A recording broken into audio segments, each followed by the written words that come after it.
jab, uppercut, leave you laid out on the floor. Try to duck and roll, hit and miss, now you counting stars. Should've practiced more, should've hit the mask, get out there more. Claim that you're the best. You gotta show me, son. Actions over words, baby boy. Is you real or what? Talking way too much, world come. Back sports, talking way too much, world come. Back sports, talking way too much, world come. Back sports,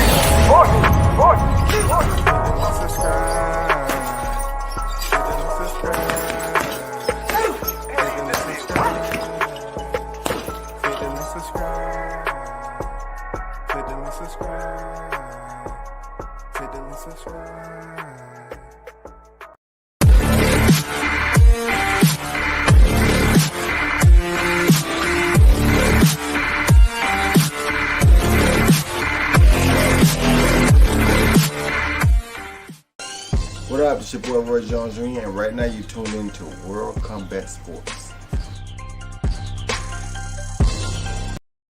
Yes, sir. Once again, thanks for tuning in. You're listening to World Combat Sports. What's good, man? Shout out to Roy Jones for that drop, man. Had a crazy time that night chopping it up with the champ and everything, man. First and foremost, salute to the supporters, man. It's always got to give love, show love to the supporters who tune into the channel.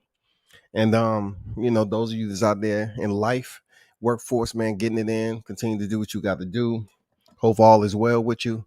Be safe because, we out here trying to fight another potential lockdown, because of Omicron and everything else is going on with the vaccinations.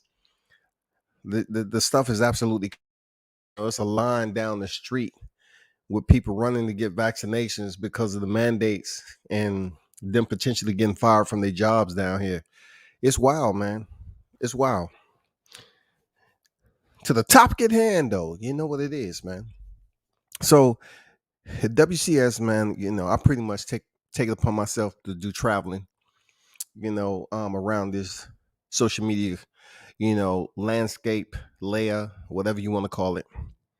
And I was just amazed, from the people I talk to behind the scenes and from what the message is out here on social media is just incredibly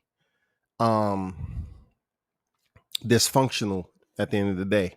You know what I'm saying? It's good because, it keeps the best welterweight's name out there in Terrence Bud Crawford. It keeps his name active. He's the hottest topic right now.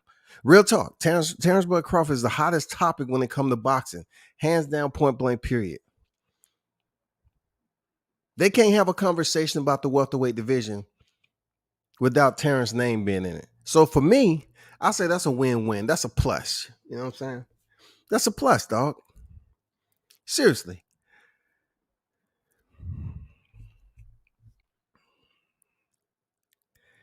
Terrence, what's good? I'm just tired of Spence fans pedestrializing him as if he can beat anyone.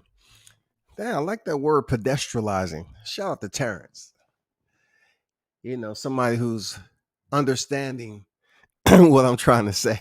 You know what I'm saying? Shout out to that comment, man. Let me post your comment up there, bro. Let me show you that love, man. Pedestrializing. I like that. You know what I'm saying? Put it out there. Because when it comes down to Errol Spence, at the end of the day, I am absolutely disappointed in his fans. You don't never hear me. Look, you don't hear me call them freaking fangirls and Spence, what they call it, aerosexuals, Spence sexuals, just like they did Deontay Wilder sexuals, dick riders, and all this stuff. But it's only within the group of individuals that choose to have that company, and then the company starts saying the same thing. So you get those same people continue to echo and repeat the same shit, just like little kids. You remember when we was first learning our ABCs? And the first three, A, B, C, D, A, B, C, A, B, C, D, A, B, C. That's the same thing going on right here in adulthood. We have people out here just repeating the same damn thing. Free Hoover on deck. What's good, bro? He says Speedy Rashidi needs to get in the mix. Hey, Speedy He needs to press that gas, man. But right now, if no one's going to pay him attention, even the fighters that he's trying to get in the mix with, it's going to be kind of pointless.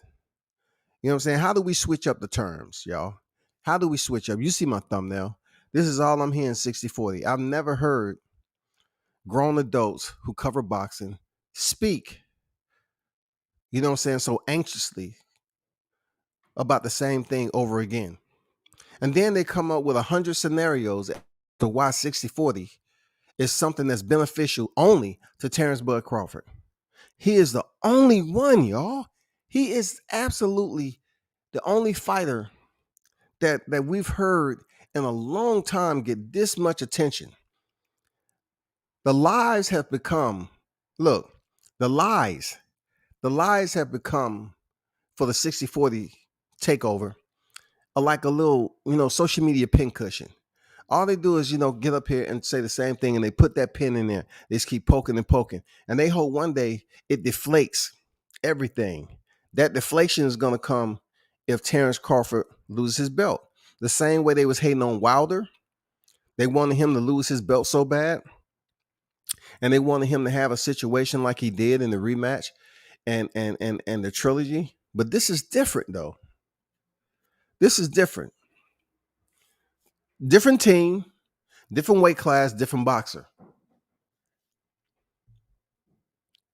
Someone explain to me, like, help me understand and prove that we don't do the same shit the same way every day.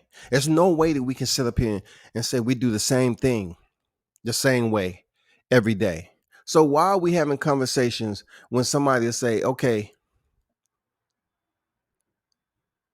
Terrence Crawford should just take this 60-40. And then you say, why though? Forget WHY, just the letter Y. Why should he take 60-40? And then they bring out the chorus, y'all. Fuck the conductor. This motherfucking, look, this anthem is so well rehearsed. You don't need a conductor. Motherfuckers just start playing. They bring out the flutes. You know what I'm saying? There's no drums included in this. This is all flutes, cellos, violins, and shit. They come up. Why did he rate 60-40? Or resumes. Who? Man, he got a better resume than Crawford. But I thought you wanted him to fight common opponents. He did that, just like Lomachenko just did. He fought two common opponents. Richard Coleman and Nakatani, right? So he fought Kell Brook and Sean Porter. He fought two common opponents. But see, that ain't the way it is. Sean Porter, he over the hill. He over the hill. But him and Crawford the same age, though. So how's Crawford being so refreshed and continue to stop these guys at his age? Something isn't right. Free Hoover on deck. What's good? King Mitch on deck.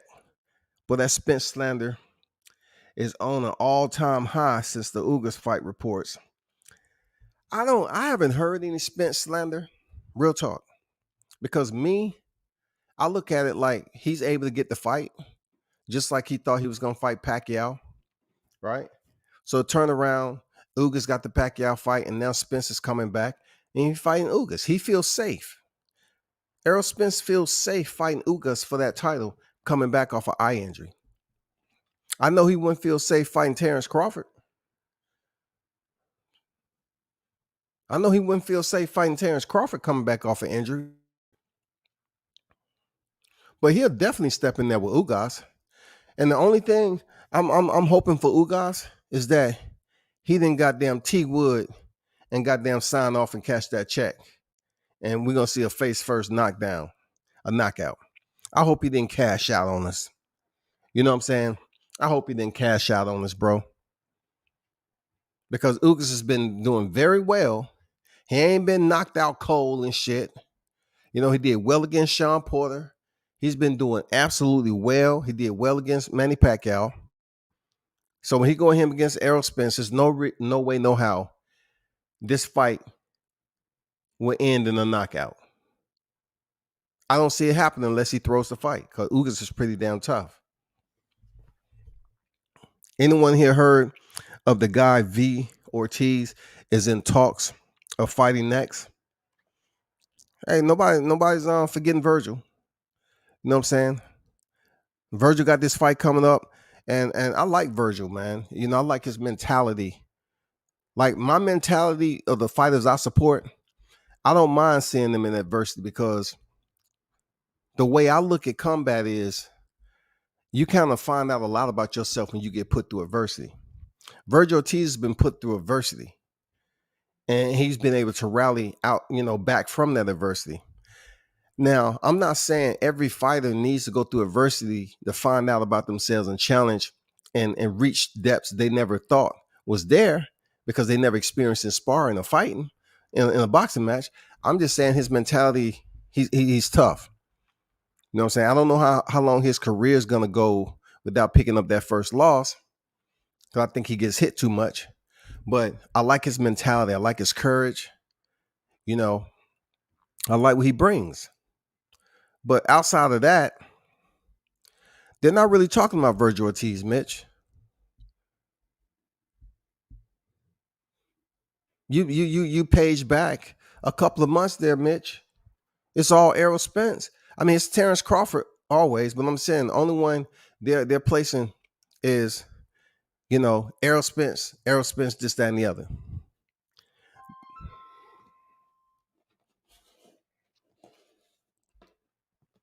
Hold on for a second, y'all. Gotta holler at my girl for a second.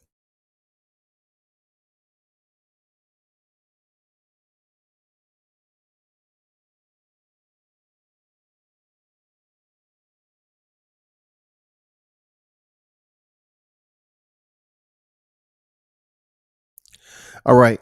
A couple of months ago, man, it was like, Errol Spence was out, of course. So the banter was almost, just like we get, we talk in fantasy land.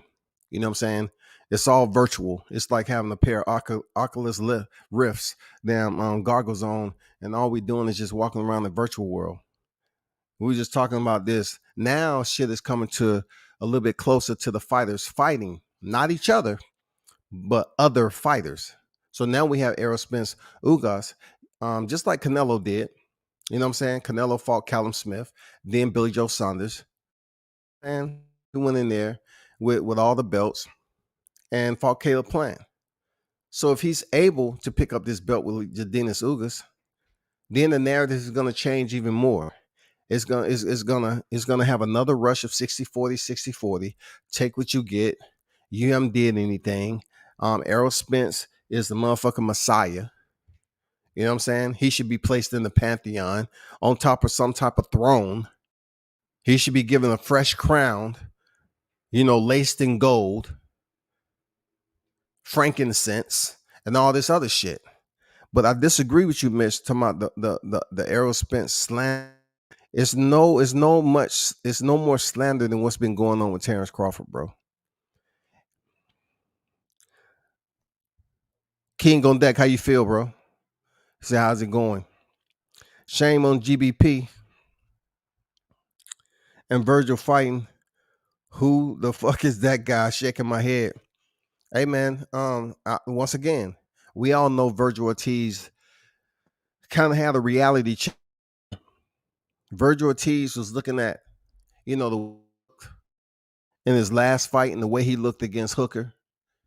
He's assessing some things. He's probably listening and digesting the criticism that was going on about him. And he said, you know what? I may not be ready for this person right now. So instead of me taking the L, let me just make some changes in my camp. Let me really sit back and assess this situation before I make a move off impulse. You know what I'm saying? Before he make a impulse and he pick up that L, you can't switch that back. So I like that about what Ortiz did. He just basically said it's not my time right now. So that's why you got McKinnon. I ain't mad at him because we told him they was moving that guy so fast, and he was at that time, hey, I want this guy. And they say, well, do you think you're ready? I don't care if I'm ready or not. He had to go home and reassess what he just said.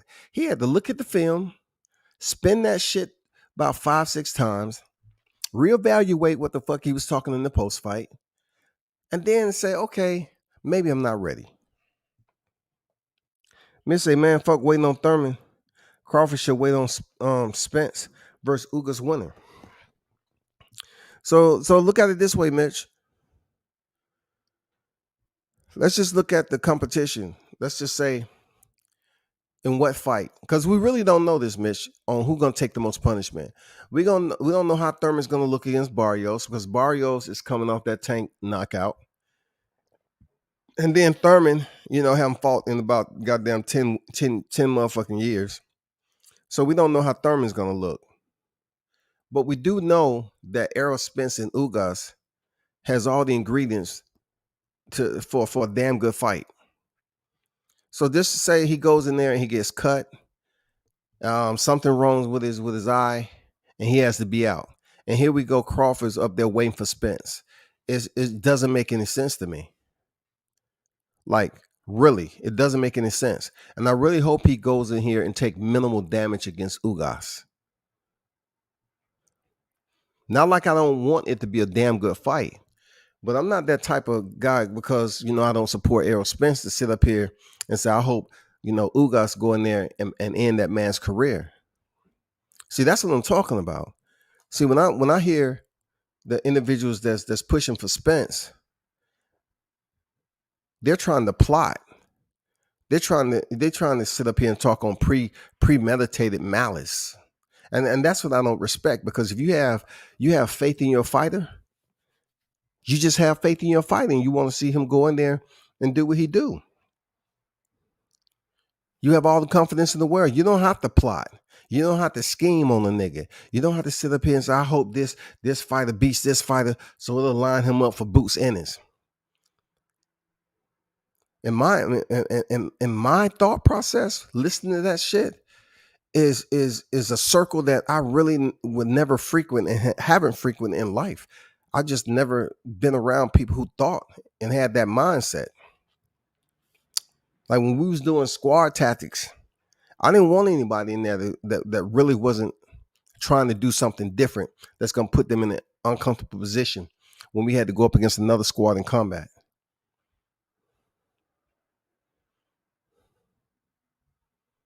If you believe in your fighter, goddammit, you don't have to plot and scheme.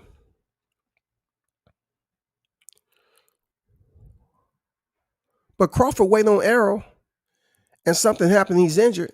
He got to find another opponent. So now you have to get a last-minute replacement. He beats them, stop them. They're lucky 7. And guess what? They say, oh, that shit didn't mean anything. It didn't mean anything. It wasn't Spence. Well, he couldn't get Spence because Spence was injured again, and he had to wait for himself to heal. It don't matter. It wasn't Spence, though. See, that's where we're going to be at. For real. That's where we're going to be at. For one more again. That's where we're going to be at. You know what I'm saying? So if you wait on Spence, it's best for him to get Thurman. Hopefully he come out that Mario Barrios fight good, because Thurman's name is bigger than Barrios. That fight, because we know Thurman can talk, and it'll give good momentum for Crawford and Thurman, because Thurman needs that rejuvenation. He does, boy. Come on, man. Thurman needs that re-energized support that he had when he was unified. And then also Crawford's coming up a stoppage of Porter. It was just basically, come on, let's revisit. You know what I'm saying? Let's light the wick again, burn this, get this temperature right. So both of these fighters promo the fight real good, and it makes for a very exciting fight and also viewership. So I think Thurman is the right name. I think he should absolutely wait on Thurman. For real. Who the fuck is that guy? Exactly, Hoover. He undefeated though. I think 23-0 with 2 knockouts. Something like that. Oh man, that dude's been goddamn winning and only stopped 2. Thomas on deck, what's good? Say salute WCS. Salute to you, bro. How you feeling? Appreciate you pulling up. Man, Golden Shower Girl promotions are about to start moving Virgil like Hummy McGill. Listen, what I say about Hummy McGill, when he fought that 5 times a year, He was doing his thing. And he's still out here resilient there, Mitch. Hummy McGear, even though I was like, man, if it's a fighter, I'm not trying to watch is Hummy McGear. But not after his fight with Gabe Rosado. Oh shit. I was like, man, okay, I'm about to start tuning in to damn McGear. Mungia. Hummy Mungia. I'm really not really on Virgil Ortiz right now. He's gonna pop up when the season's right, and he'll blossom off that. That's it. I'm not really sitting up here wasting time on Virgil Ortiz. But to continue to hear the remediated verbiage over and over again is just old, it's stale. You know what I'm saying? It just get to a point where you what we used to hear cats say, you know what I mean? You say, you know what I'm saying? You know what I'm saying? And they'll say something like, you know what I'm saying? You know what I mean? You know what I'm saying? And you say to yourself, damn, I know what you're saying like 30 times ago when you said it the first time. This is the 60-40 deal. The 60-40 shit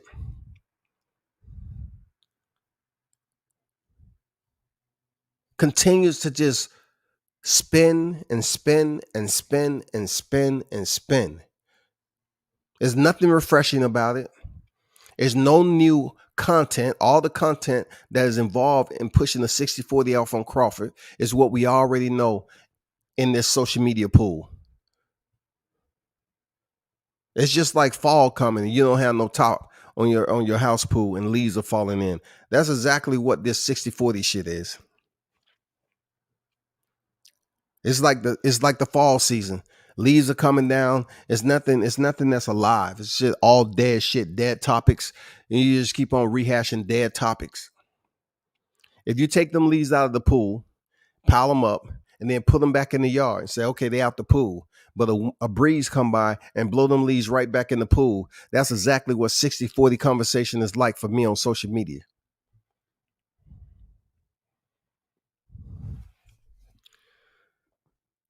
I like Virgil Ortiz though. Said Mitch. Hoover said after he stopped Green Machine, Virgil said, I'm not even tired. Listen, Virgil can say he's not tired, but he really needs to work on some things.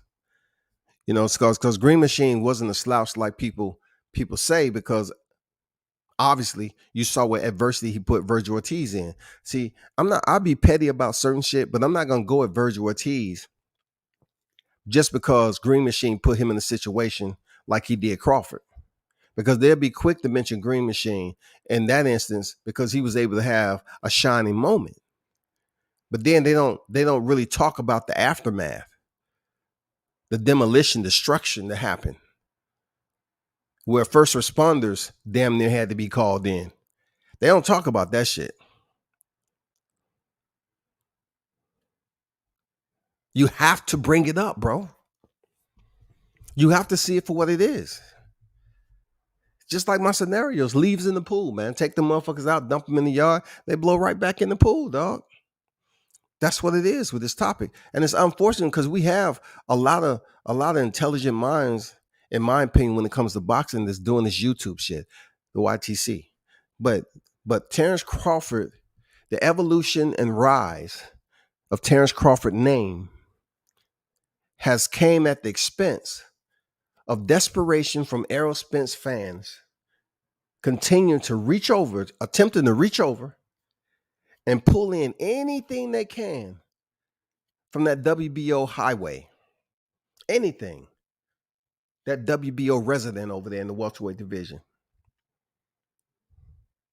That WBO Bitcoin. They've been reaching and reaching and reaching. They will sit up here and absolutely deny the fact that every time they talk about the welterweight division, they have to bring up Terrence Crawford's name. And whose name is attached to that, who's reaping benefits from being attached to Terrence Crawford, is Errol Spence. That's who's reaping the benefits off this. Errol Spence is reaping the benefits. Because first of all, we need to recognize that Terrence Crawford wasn't the guy who said he was going to unify the entire welterweight division. He wasn't. He had been there, done that, got the T-shirt at 40, right? Errol Spence made that declaration, not Terrence Crawford. Number two, it's up to him to stick to that declaration. However he chooses to go about it, it's up to him to try to find a way, improvise, adapt, and overcome, and try to find a way to unify the entire division. Now, the distortion comes in at when you have several individuals that are thinking alike, just because they're supporting one fighter in Errol Spence. They're thinking alike from a learned behavior. I'm not trying to be a psychologist, but I'm just trying to break some shit down, right? They have been around each other so much in accompanying one another that they have absolutely started to enforce the learned behavior. That learned behavior is listening to the same verbiage, right? The same dialogue off their recall memory over and over and over and over, remediated, reciprocated all the time. So when you have a panel, and let's just say sometimes they think because they that's a pro Spence panel, and then somebody like me and somebody else jump in. Oh, get on the panel. I don't have a problem getting on the panel with pro Spence voices because I already know. Like I've heard pretty much everything chronologically that they have said. It's nothing more to be said. We can talk about what was said between the camps, what Bomac said, what this, that, and the other, what happened in the meeting, who said this, Errol Spence, what he said this, what Terrence Crawford said. We've heard it all before. We've seen the video. We've seen what happened when Errol Spence went to Terrence Crawford last fight with Sean Porter. We've seen every freaking thing. And then we also have hit the horse. I'm talking about this horse is already dead in the pasture, right? But these Spence fanatics, these Spencerholics, they get some four-wheelers and they see this big ass horse out in the pasture. All they doing is like, man, it's a lot of freaking land. And they speeding down that motherfucker. They see that horse is dead. It's been put to pasture, it's dead. They just waiting to move it. But for the Spence fans, they need to release some of that energy from being on these panels for 6 hours. So they take the four-wheelers, goddamn, go jump over the horse. They run right towards that motherfucker and hop over the damn horse. The horse is dead. They don't fucking care. They say, oh, that's Terrence right there. That's Terrence.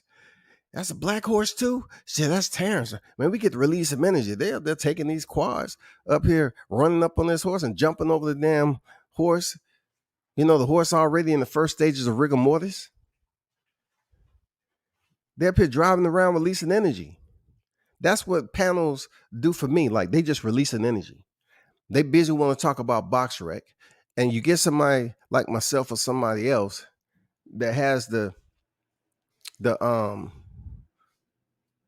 archival, you know what I'm saying?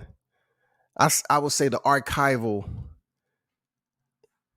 energy enough to put forth because you like I said, these same people hanging around each other all the time. I'm not hanging around them, but I'm listening to what they have to say. So it's always a calculated move when I get on the panel because I already know what those voices are going to say. They're going to mention resume. They're going to say Crawford ain't fought nobody. They're going to say, well, Sean Porter, he wasn't the same Sean Porter who fought Errol Spence. Kell Brook wasn't the same Kell Brook who fought freaking Errol Spence. Then they're going to go down to Terrence Crawford record. They're going to bring up Jose Benavidez. You know what I'm saying? They're just going to bring up Jeff Horn. They're going to say that he really didn't beat Pacquiao. They're going to say Gamboa. The shit is all the fucking same.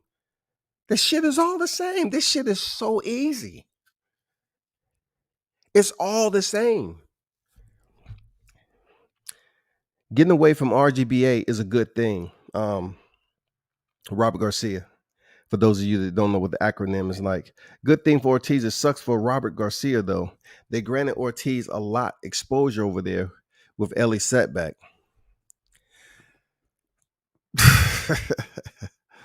Oh my God, man. I have no comment on that last part. I have no comment because all exposure isn't good exposure. Like, anyway, Virgil versus Boots should be as big as Spence versus Crawford one day. I don't know. Just because there are two names that's coming up through the ranks, Hoover, I don't know, man. You know, right now, do you think that Virgil Ortiz push has a lot more momentum to it than Jerome Boots Ennis? I don't think so. I think it's more energy from the YTC that are sitting up here, um, you know, putting ripples in the water and trying to get that wave started with Boots than it is Virgil. There's a lot of people that's just trying to fan the shit out of Boots Ennis, you know, to put him in a situation where individuals start talking about Boots versus Crawford. That's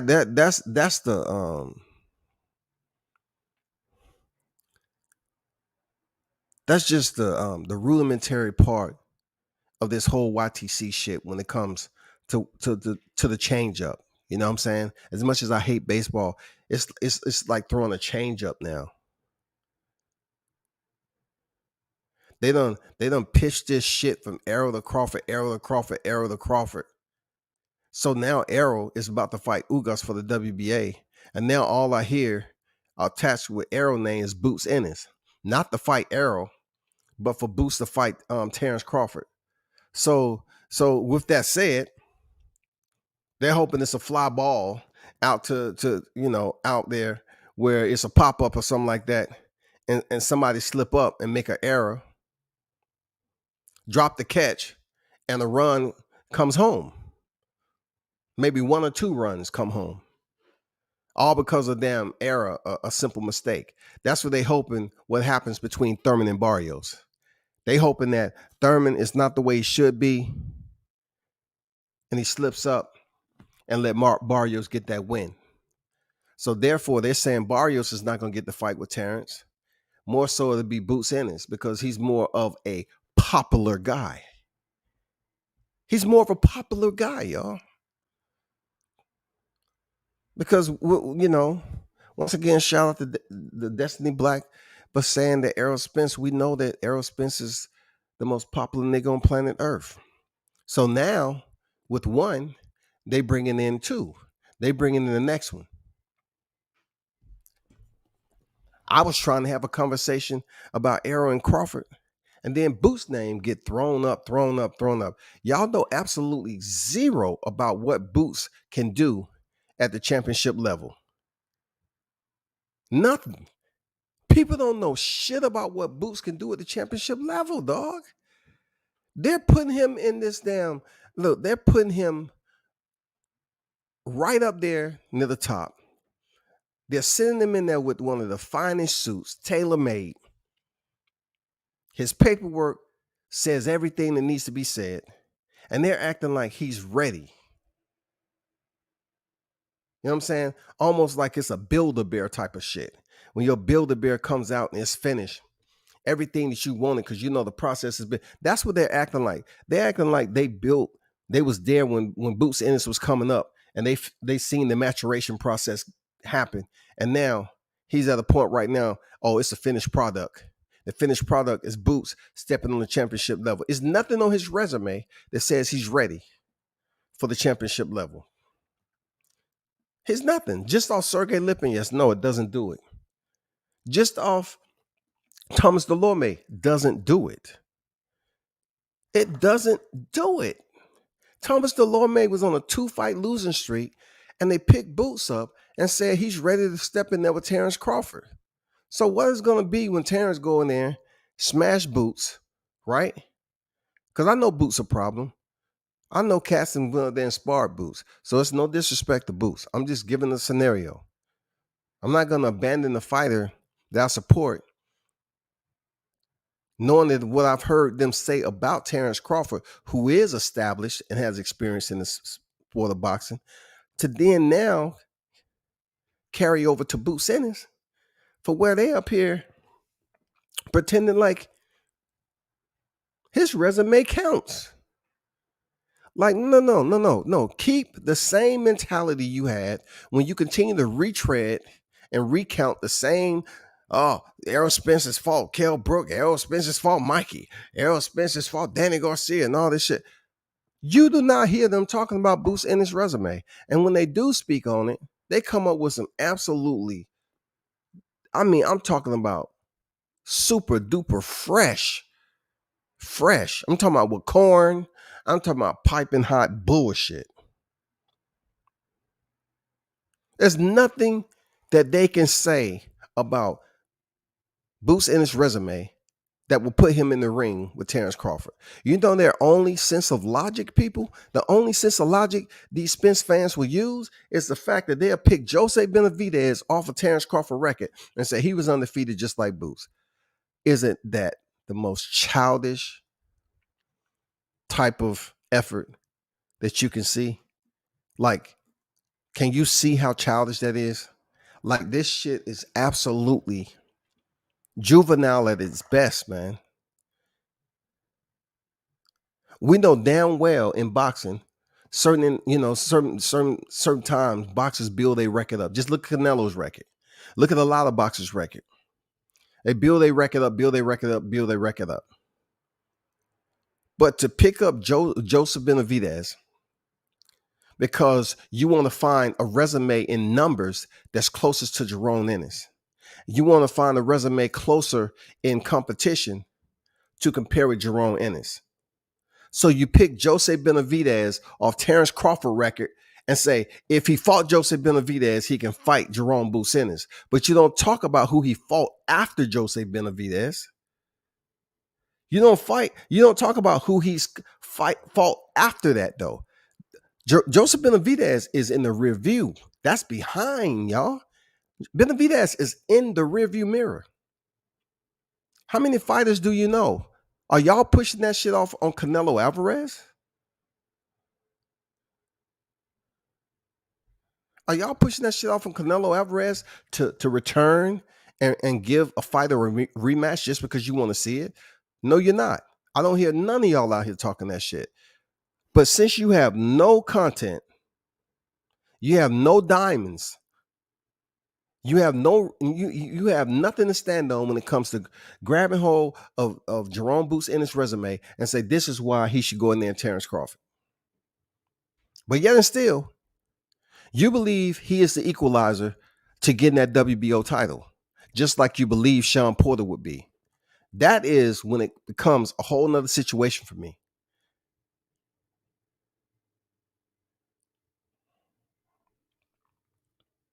You all were expecting Sean Porter to go in there and get that belt. Since Sean Porter couldn't get it done and he made him look crazy, weird, made him look like he was quitting in there. The shit crumbled. And when you want to talk a climactic moment, that was it. So people were sitting up here, discount Crawford, he got the job done. But what are y'all saying? Why aren't y'all pushing Boots Ennis to fight Errol Spence, though?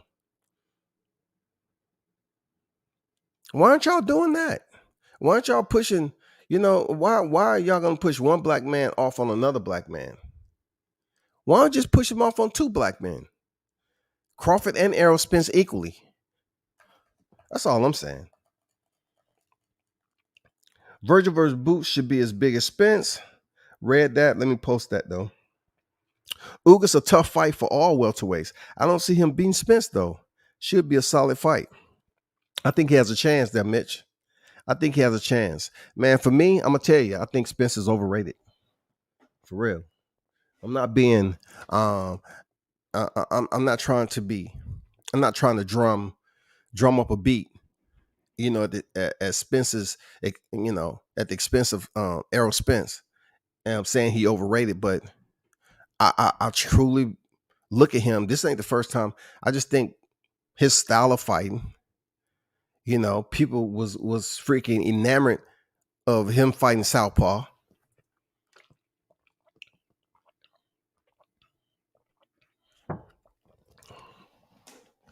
As far as foot movement, hand speed. I mean, I'm looking for the glorification. What can I take away from his skill set to put him up there above Terrence Crawford? If you say Terrence Crawford is a switch hitter and he can do it at will whenever he feel like it, then okay. But now you have people saying he really don't. He's truly a southpaw, and he only start off orthodox for a distraction, just to distract his opponents. There's no purpose to it. There's no purpose to it. Not the fact that he can do it comfortably, but right now, when they say he do it, it's just a distraction for his opponent. Isn't that what's supposed to happen? It's supposed to be a distraction. It's supposed to allow his opponents to think about something else. It gives him an opportunity to fill out that fighting style which he received in the offense that he's getting, and for him to make changes if need be. And then whenever he chooses to get into his most comfortable stance, he will.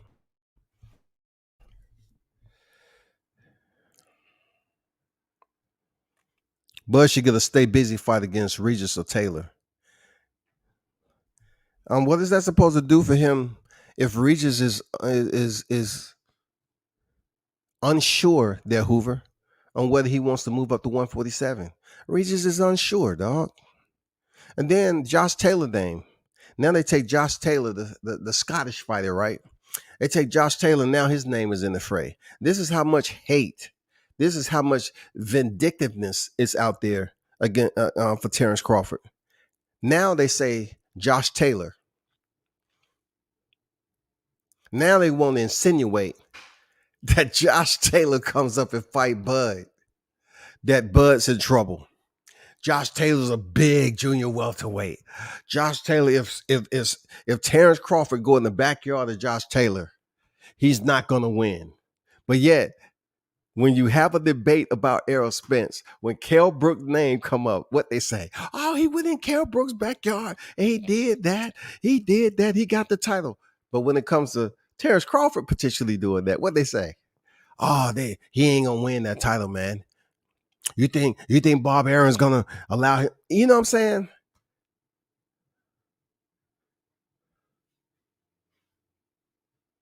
It's just over and over again. The same shit. Josh Taylor come up to 47. He have to do.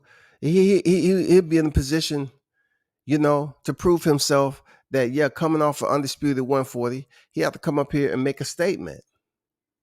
However that statement is written out for Josh Taylor, that's what it is. At least he'll be challenging himself. I think in the early rounds, it'll be a very, good fight, competitive fight. It's all about how motivated and how Terrence Crawford will fight up to the level of his competition. It all depends. But to hear these people put Boots Ennis into the equation as a inhibitor for Terrence Crawford, and also now Josh Taylor, they just finding anybody, y'all.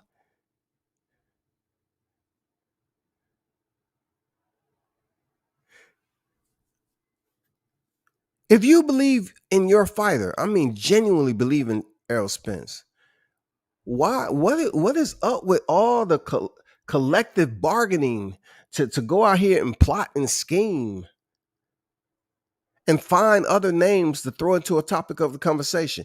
You know why? Because they're not absolutely sure. Like I said before, they're not sure Errol Spence can get the job done. So they'd rather see somebody else and somehow lift that belt off Crawford, because now they believe Errol Spence can beat everybody else. They're unsure in themselves. They're uncomfortable. They're full of anxiety behind them closed doors, y'all. These Spencerholics are drunk off their own buffoonery. They drunk off their own cocktails. They keep on putting shit and pouring that shit every day, pouring that shit, and they don't know that shit is really driving them to a whole different state. Like they going around here acting a little punch drunk, for real. They just keep beating up the same topics. They beat themselves up with it. They have debates and say the same shit. And they actually, coming down with pugilistica, dog. They becoming punch drunk, dog. They keep on fighting the same fight with the same combinations. They're not changing shit up. They throwing the same combinations. Every now and then, you might hear something new come out. But what they actually bringing out that's new is really attached to some old shit. But they just trying to bring somebody else. They still talking about the resume, but they talking about somebody else on the resume. They'll go back. Well, when Crawford started off boxing, his 7th fight, you know what I'm saying? They done used up all the high tier shit with Crawford from Gamboa. They done used the fuck out of Gamboa. I know Gamboa be listening to this shit saying, why me? I don't understand. Why me? My name. Why me? They continue to talk about me. I don't like it. I want to go see these people and ask them, why me? You keep talking about me. I'm not there. They keep on bringing up Gamboa. He was hurt by Gamboa. Oh, stop it, man. Bam on deck. What's good? Errol Spence Jr., whoever made that up was a genius. Hey, man. They love coming up with something for the overrated fighter from Long Island.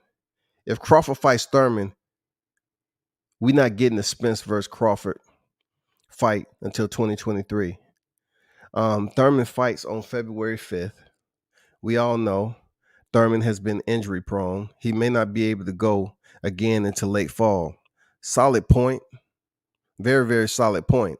And that's why I always say, like, these individuals that have these debates for long drawn out hours.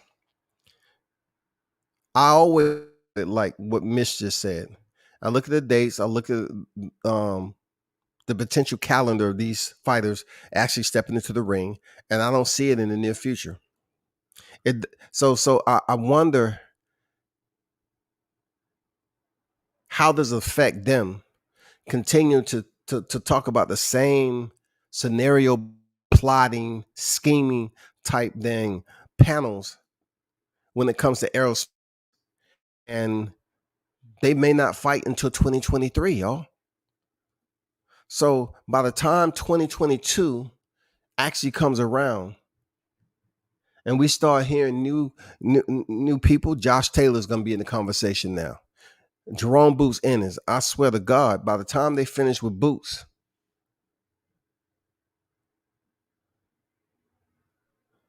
you're going to think this guy has stepped in the ring and he's already a 4th division champion by the time they finish with him.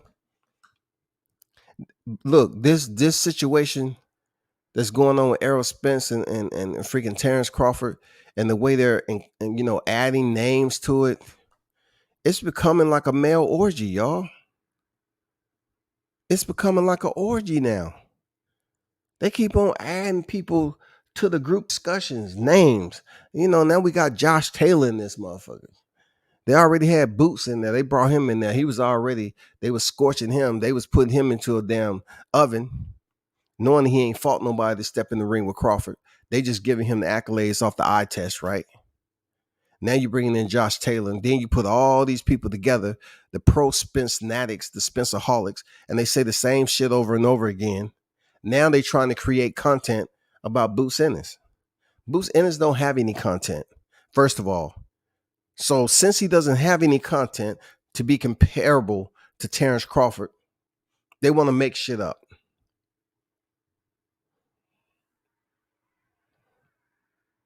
He stops Thomas Delorme in 1 round, and people are up here.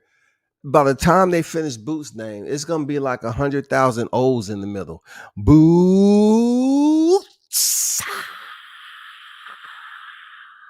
God, I love that name. Boots.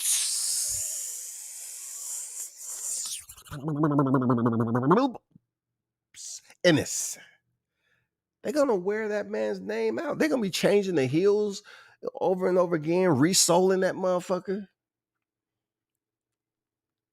There is an infatuation with grown men now that has picked up partnership to bring another male to this social media orgy named Boots Ennis, and they're attempting to befriend Josh Taylor. Now they want Josh Taylor coming to the fray. They want diversity. They just don't want all black. Nah, we need diversity in this.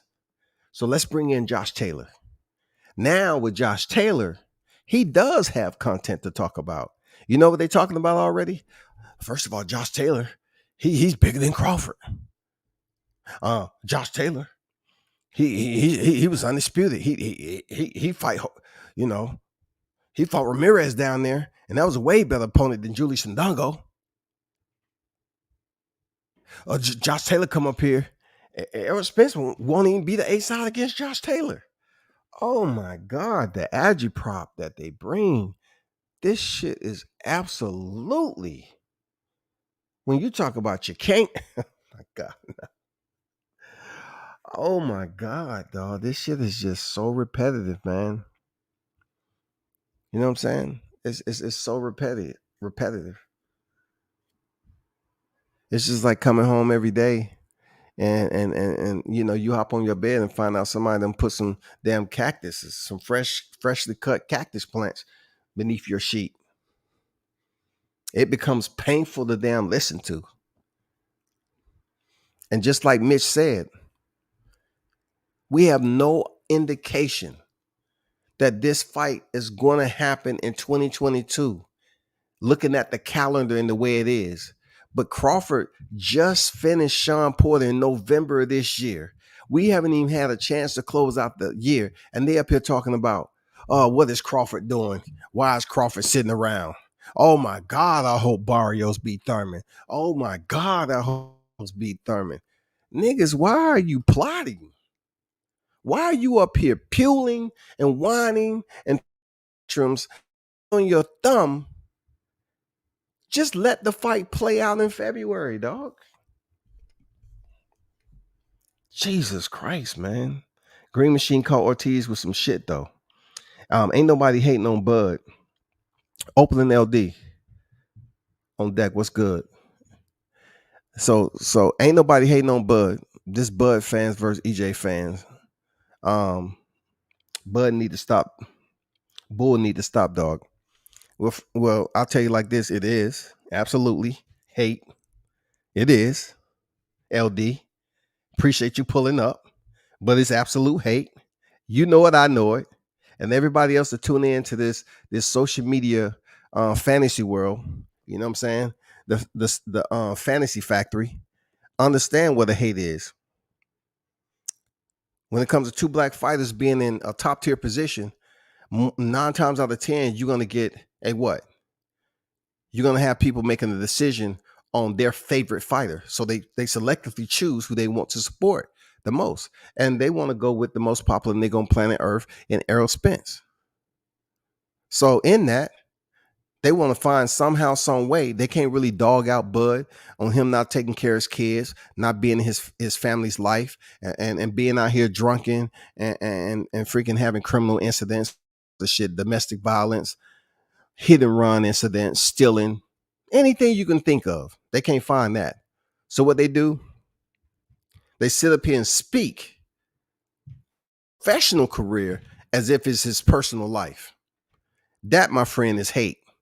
When you speak on a man professional career and you try to drum it up as if it's something he's doing in his personal life, that's hate. Because you're trying to get people not to like Bud off of what he's doing in the ring, but yet and still he's excelling in the ring, and also he's providing for his family. So the rhetoric continues to build up, and people keep getting more and more derogatory, denigrating this man on social media, all because of what they say he haven't did in the ring. It's all about what they want him to do and what they say he hasn't done, all to appease who they want to have the final prize in a single division. And that's they one and only That's their one and only Errol Spence. They one and only. They want all the gifts. He's the one made the declaration. He has to live by it. Errol Spence said he wanted to unify, not Crawford. So all of a sudden, you're ignoring the fact that he was the one that declared that. He declared he wanted to be undisputed. So now all this 60-40 bullshit comes Terrence Crawford way because people want to continue to shed tears. All these unemployed life coaches, bro, is not going to change anything when it comes to Errol Spence. All y'all can go up here and find a milk carton or a Cheerios box and take that little correspondence program to be a life coach, and it still ain't gonna matter because Errol Spence ain't gonna listen to none of y'all. Crawford did mention he wants to be undisputed at 147. Man, bro, stop. He didn't initially mention anything about 147. That's why he's talking about, if he selects to move up to 154. You know what I'm saying? He's just trying to make moves and make the big money fights with the person that's in his conversation all the time. Whenever, Bud name is brought up, we just can't talk about how special of a fighter he is without somebody on the outside looking in want to bring up Errol Spence. See, Errol Spence found out how important Bud was when he got out that fight. When he finished, when he was at that fight, and the commentator, I forgot who he was, he said, "So, this is still when pandemic was going on and stuff, right?"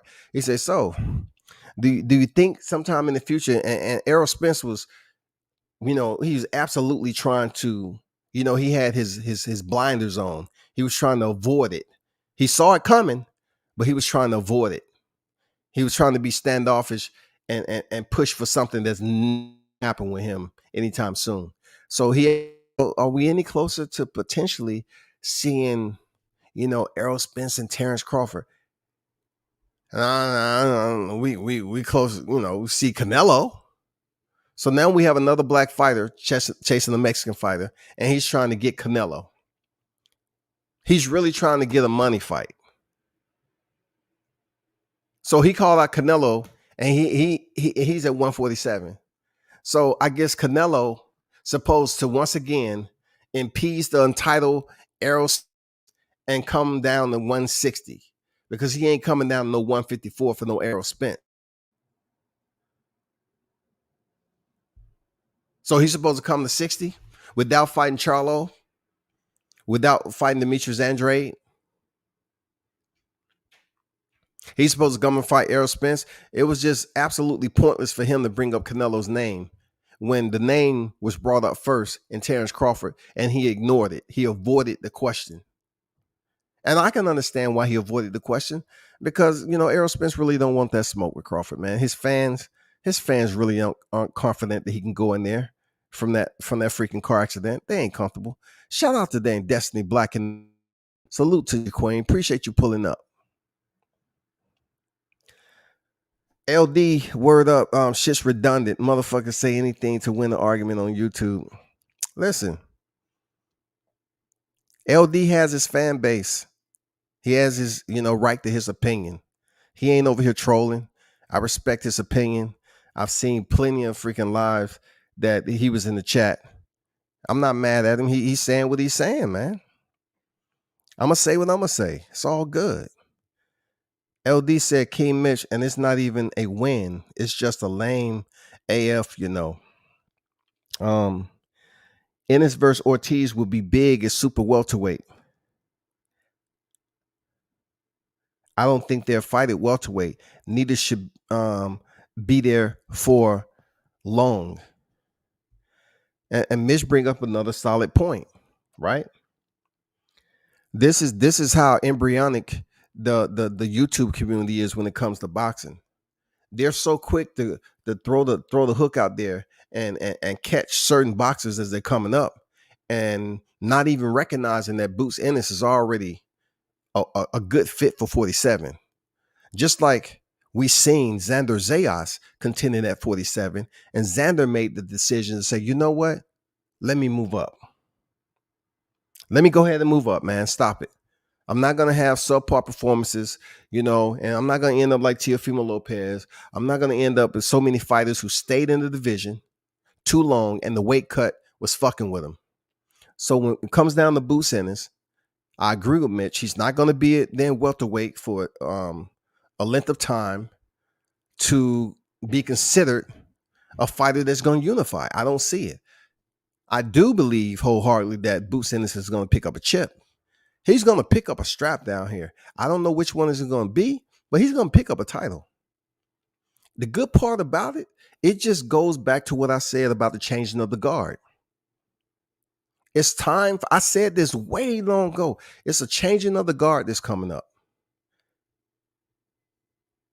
Boots is a part of that. Boots is a part of the changing of the guard. Will he stay around long enough? Will his weight allow him to stay around long enough to really have some classics, some memorable fights? I don't know, to be honest, because I don't know how his weight cut is. I don't know how much he's going through to make 147. But either way it goes, he's in the right place at the right time. Boots Ennis is right here at the right time where he has some solid names to contend with at 47, and also he has some solid names at 54. If some of these fighters like Crawford, Boots, Danny Garcia, they move up to 54. Oh man, 54 is gonna be hot.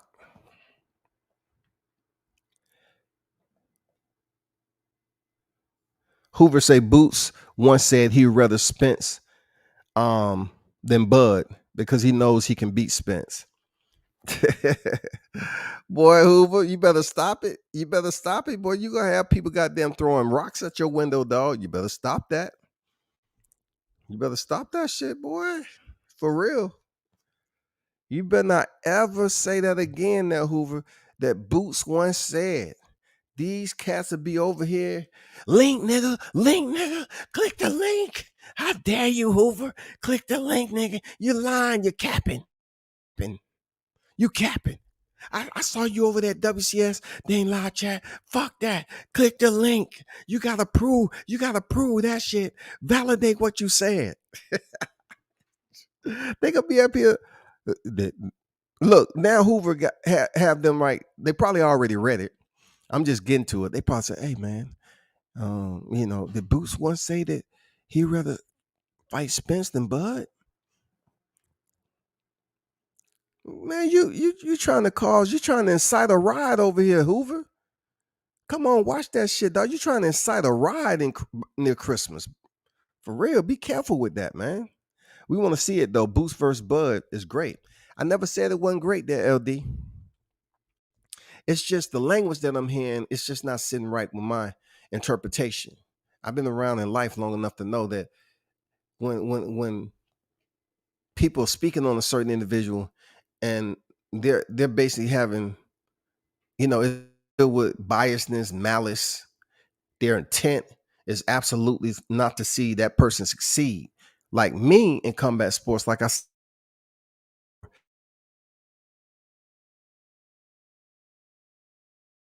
my thing is, I just want to see how tough they are, how much courage they have, how much will they have to step up out that storm and continue to bang it out. Like, say, for instance, he's not one of my favorite fighters, but like Derek Chisora kept doing against Joseph Parker. Derek Chisora is the type of dude, you want.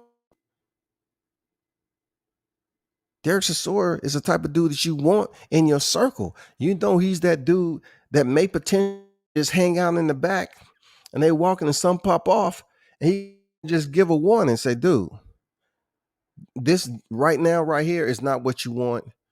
Just step away while it's all good. And that's without him having the cap on. And then they keep on running their mouth. And the next time they turn around, Derek done put on the damn baseball cap. He done put on the snapback that says war. It's a wrap. You're over. It's done. Now it's all mayhem and chaos, bro.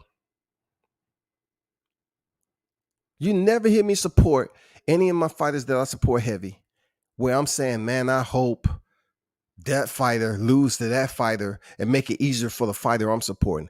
I don't roll like that, man. Real talk. When we had to go into tactics and we was doing knife training, and we had to go in that motherfucker out the gas chamber, and we was damn near partially blind, and we had to defend ourselves. You really want to see, can you fill a person out in that type of, impairment in combat, hand-to-hand combat? You want to see how I mean, not everybody. Some people just, they really don't want to engage in shit. But you want to just get a hold of the person, and then you work it from there. You try to disable that individual from there. I want to see the adversity. I want to see the strength. I definitely don't want to see the surrender and retreat. I don't want to see that. But when I hear Spencer Holics up here saying they want Barrios for the upset over Thurman, so maybe Boots can be inserted into the equation to fight Crawford.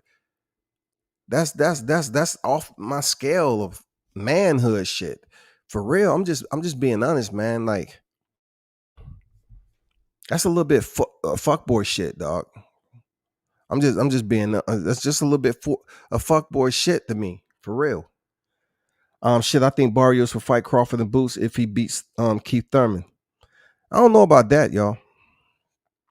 He might, Mitch. I don't know about Barrios trying to step in there with damn Boots. I don't know about Barrios stepping in there with Crawford. Only if he feels, I don't know, man. Had the opportunity to speak to Barrios. He just don't feel like that dude's just out here randomly trying to take any fight, and he don't care about his character, his persona. Like once again, he made me a fan. When Gervonta was landing them bombs on Barrios, he was hurt, but he was just like, his adrenaline was like at the top of the barometer, dog. He's like, come on. Like that Aztec warrior was like, let's go. Let's get it. Come on, Tank. Let's go. Give me some more. Come on. Close the distance. Let's go. Get close. He was talking to Tank. It's like, let's go, man. Come on. Barrios didn't waver. He didn't retreat, man. He was like, okay, you hurt me. That's Tank. Tank will tell you, man, he hit Barrios with some shit. Barrios is hurt, and he said, come on, man. He waved his hand like, let's go. Keep it coming. I'm here.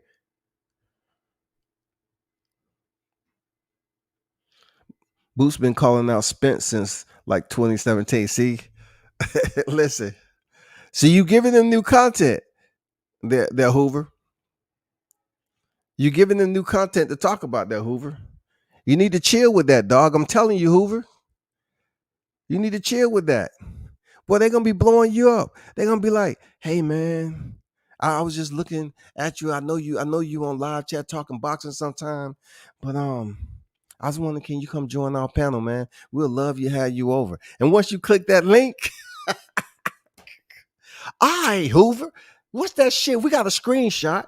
You up here talking about Boots been calling out Spence. He said he'd rather fight Spence than Crawford because he can beat him. What's that shit? And you get like 5 motherfuckers coming at you from all different directions, dog. Explain yourself. And then you got some people that, Hoover, they'll look at what you said and they'll deny it, even though it has merit, it's valid. They'll deny it. That ain't true. That ain't true. Fuck that. I ain't never heard. Y'all ever heard him? I ain't never heard him. I ain't never heard that. Destiny Black, Bud does everything but call Al. I mean, that's slick, but understand one thing, how the process works, LD. Why would Bud call Al and Bud has a manager? Y'all have to stop putting this responsibility, this direct responsibility on Bud as if he's the one making these phone calls. Bud has a manager just like Errol has a manager. Errol Heyman is Errol Spence's manager, okay? Y'all need that. So y'all need to quit saying, Bud can call Al, Bud can call Al. Why? As a fighter, why am I gonna call Al Heyman? We have people that are getting paid money. I'm paying out my purse. I'm paying out my purse for them to litigate, for them to negotiate on my behalf, to be my advocate. I'm paying these people. If I sit up here and say, you know what, forget it, Bo Mac, forget it. Hey, I got it. I'm just gonna do all the talking. He's training and he got to go home tired as fuck. And he waiting on Al Heyman. He's waiting on him to get on the phone. Hey, Al say he'll be here in 15 minutes. Okay, I'm good. I'm good. Tell him to hurry up. I'm a little sleepy. And then they ask, so Bud, hey Crawford, why you don't just have, your manager call over here? That's what it is. I'm just do everything myself, man. I feel safer that way. That's why they pay people to have those conversations. They pay people to dial those numbers.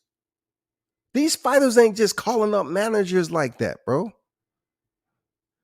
I know it sounds good. We see all these PBC, we hear all these PBC. I'm gonna talk to Al and see what Al has to say. And Al gonna get back with me. I'm gonna talk to Al because Al is their manager. I explained this on the panel one time. I say Al is not an advisor. Once again, I repeat, Al is not an advisor. Al is manager / consultant. That's what Al Heyman is.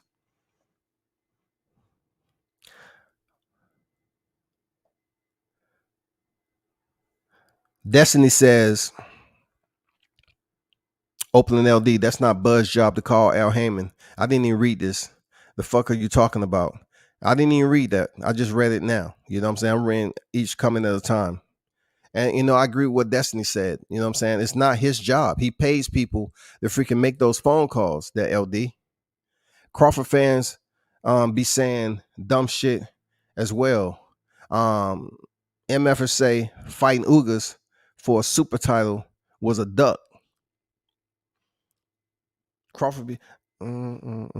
Well, you know what? We gotta look. We gotta look at whoever. Just like I can sit up here and say that I'm tired of repetitive, retreaded narrative, these opinionated narratives that's being pushed. Right. I'm not saying that Bud Crawford. I don't speak for Bud Crawford fans. I speak for me. Every now and then I say, come on over. I'm handing out certificates for you to join the team. It's the end of the year freaking giveaway. I'm giving away certificates for y'all to join Team Bud heading into 2022. That's all the shit I would say. Now, I can't go up here and say everybody on YouTube that supports Spence is feeling some type of way. But what I will say is the Spence fans. It's kind of saying the same thing, but I'm just saying the Spence fans. I'm not giving you a quantity. I'm just saying as a whole, the overlay, I'm saying Spence fans, especially on YTC. They just talking the same shit over and over again. It's repetitive, bro. Damn, Mitch, I ain't know you real agitated about Crawford. But okay, it's not the first time. How not? He's free from Massa. Now, so yes, it is his job, Destiny Black. LD, that is absolutely false, my friend. You know what I'm saying? That's absolutely false. Listen, once again, LD, just because that man with Bob, Al Heyman is not a promoter. It's 3 different promoters at Showtime, LD. Okay? You have Sampson, you have Tom Brown, and you have, I believe, that guy Salido. You have promoters over there. Al Heyman isn't a promoter. You attach Bob Arum to Terrence Crawford to say now he's not with Massa, so he can make the call to Al Heyman when I just explained to you Al Heyman is a manager / consultant. EJ fanbase wants to push Boots versus Bud because they know Boots is a threat to that boy. Yeah, absolutely. I agree. 4YT on deck. What's good? We close to the fight after Uga's real after Uga's arrow get past, we're gonna have undisputed, so all the talking can stop. We're gonna get a great clash of champions in with arrow. Everyone can say put their money up on Bud. Okay, I'm cool. I'm cool. I'm gonna get paid that fight for real. I'm gonna get paid that fight. Now that MTK Global and the Bomac job, whoever he decides to sign with, whether it's MTK Global or a one fight deal with PBC. Look, listen, I'll tell you this, man. Let me sip on this agua right quick. Let me get this agua.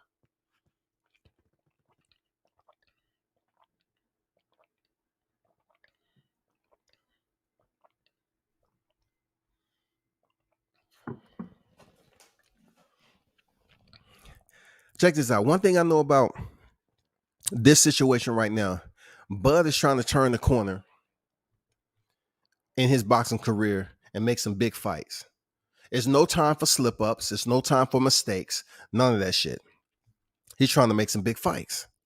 So whether whoever is with, out of your statement, Mitch, Bomac, whoever his manager is, y'all know it, it's up to them to communicate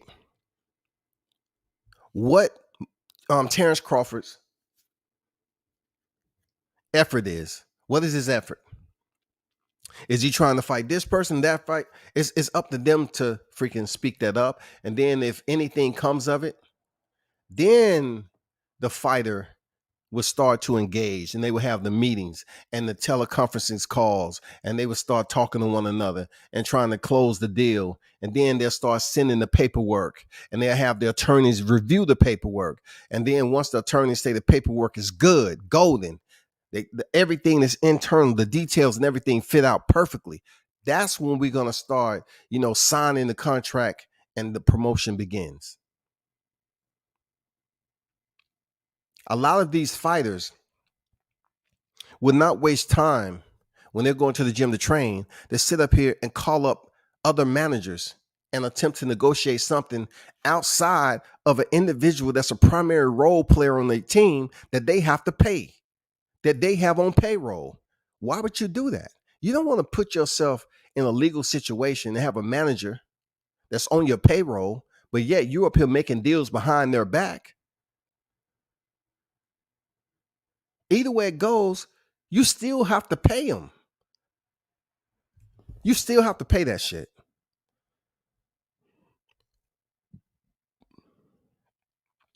King, that is dumb as fuck. However, they telling Bud who need to fight now because Spence might fight Ugas if Spence don't injure himself. That's one important part. That basic caveats to my thumbnail.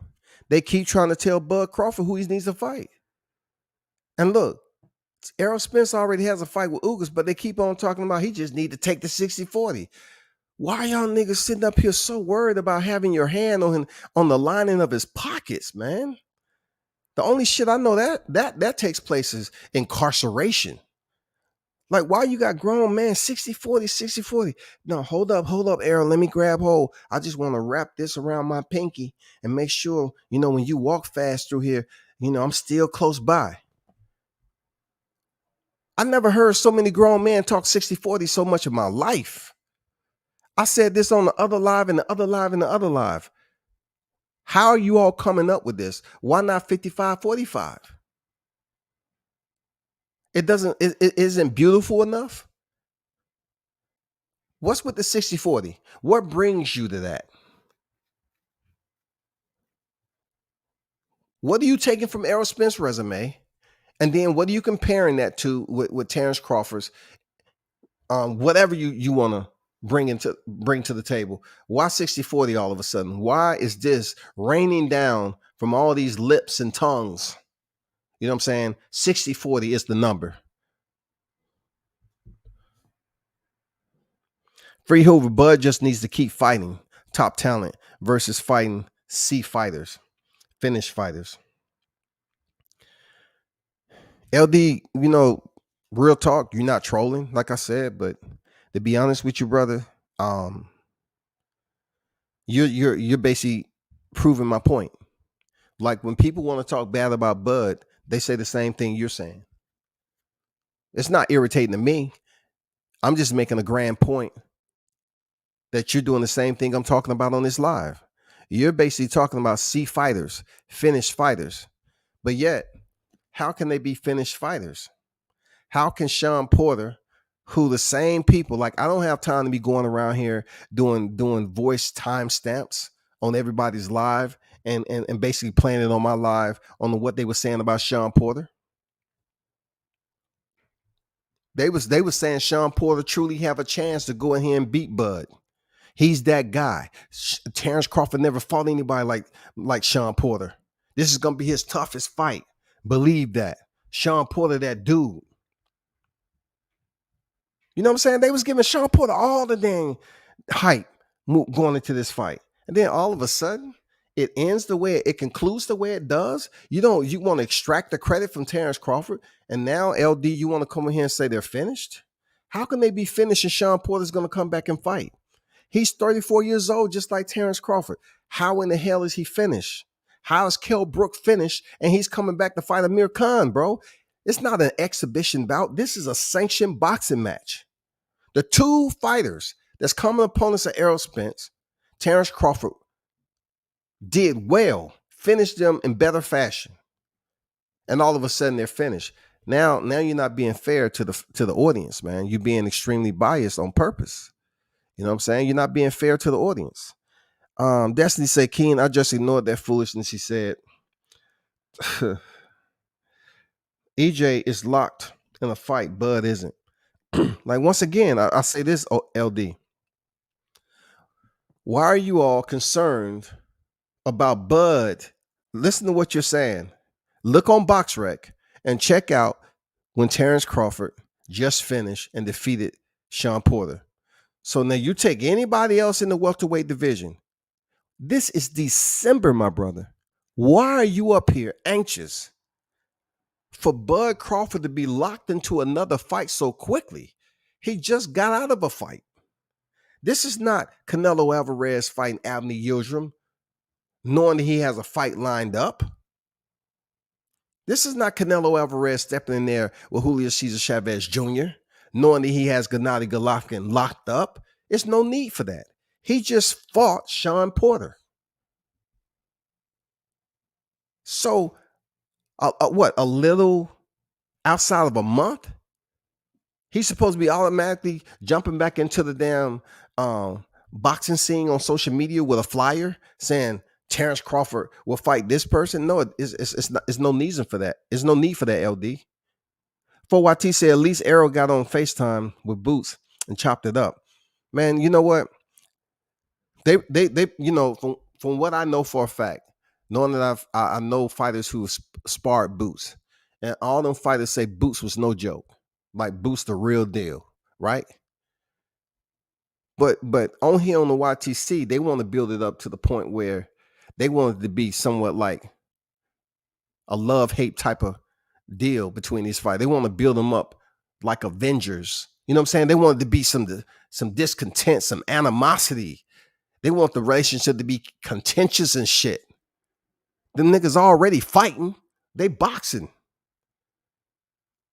Why can't they just build it up in a healthy way? Because it's not interesting to their audience. So they got to damn put some drama into it. They got to start bringing up some bullshit. They got to say some shit that Boots Ennis will go in there and knock out Crawford in 5 rounds. They got to bring some damn climactic moments into this whole conversation.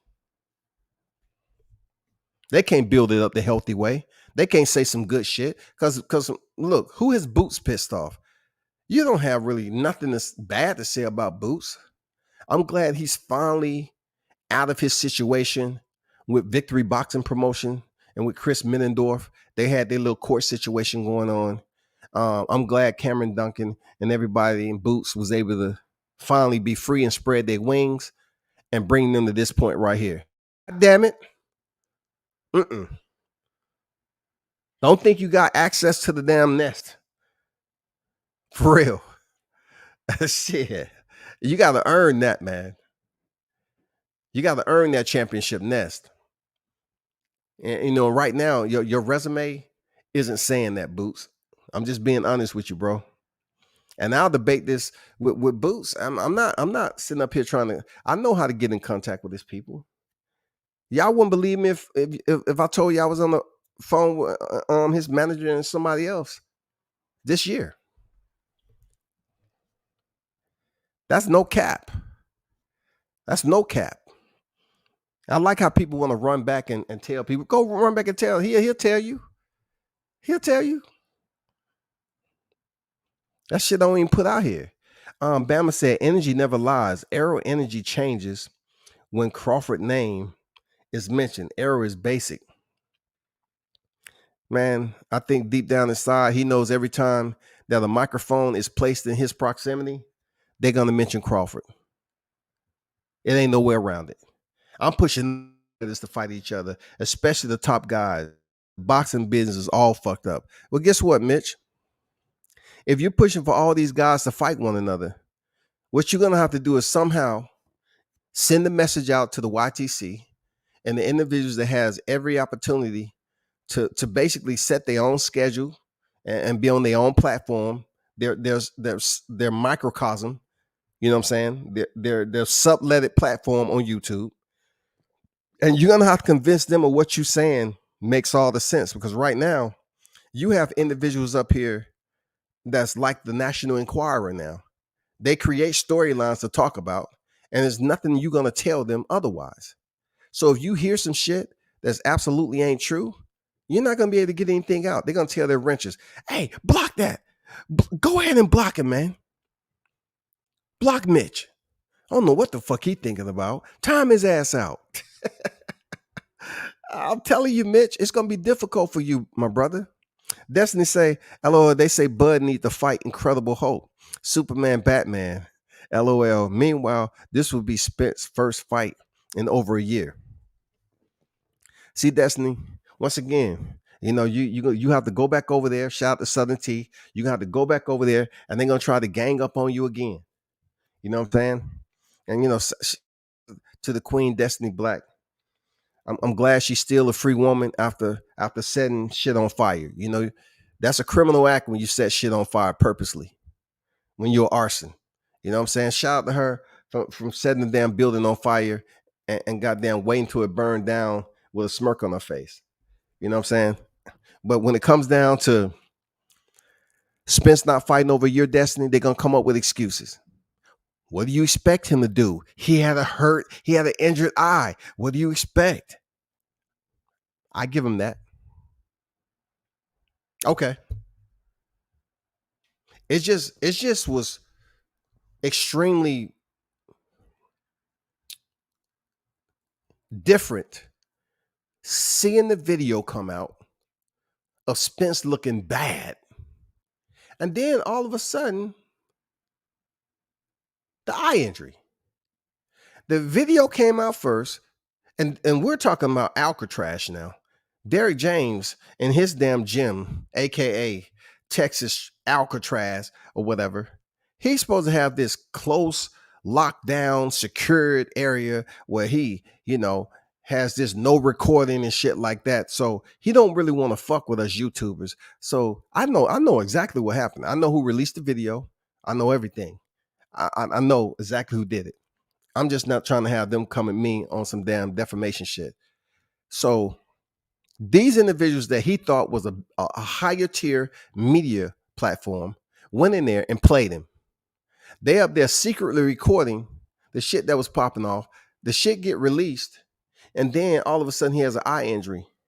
So the Pacquiao fight is off because you've seen Pacquiao and Arrow on stage. Pacquiao still had his WBA title when he wasn't even the champion no more. They never reinstated Pacquiao. First of all, they put Pacquiao on recess without criteria to be on recess. So when Spence out, they didn't reinstate him, but they allowed him to fight Ugas for the title. I thought for sure they was gonna fuck Ugas over. I'm not gonna lie to you. I thought they was gonna fuck Ugas over, allow Pacquiao to win the belt. Then Errol Spence and Pacquiao would be a big money fight. It allows Errol Spence to make a heavy bag.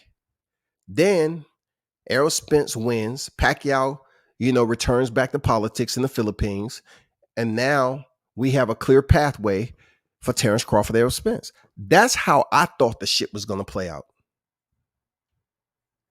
I thought it was going to play out like that. But to my dismay, it didn't. Shout out to the elder statesman Manny Pacquiao. Respect, Ken, and that's a gem. Destiny Black say Bama facts. LD say Destiny, stop exaggerating. It ain't that deep. Man, let Destiny talk her shit, dog. That's the queen. That's the arsonist right there. She holding a rose in her hand, but that shit's fire. That's the wick. Shit. Let her talk her shit, dog. Let the queen wear her crown, dog. Oakland, though, talking about Bud, can go up to 154 and fight Charlo until Spence ready for that fight. Make that make sense. Look, they want Bud to go out here and become a race car driver or something, do something he ain't never did and get injured and end his boxing career. You know what I'm saying? Look, Destiny, they be the same ones encouraging Bud to go get a motorcycle.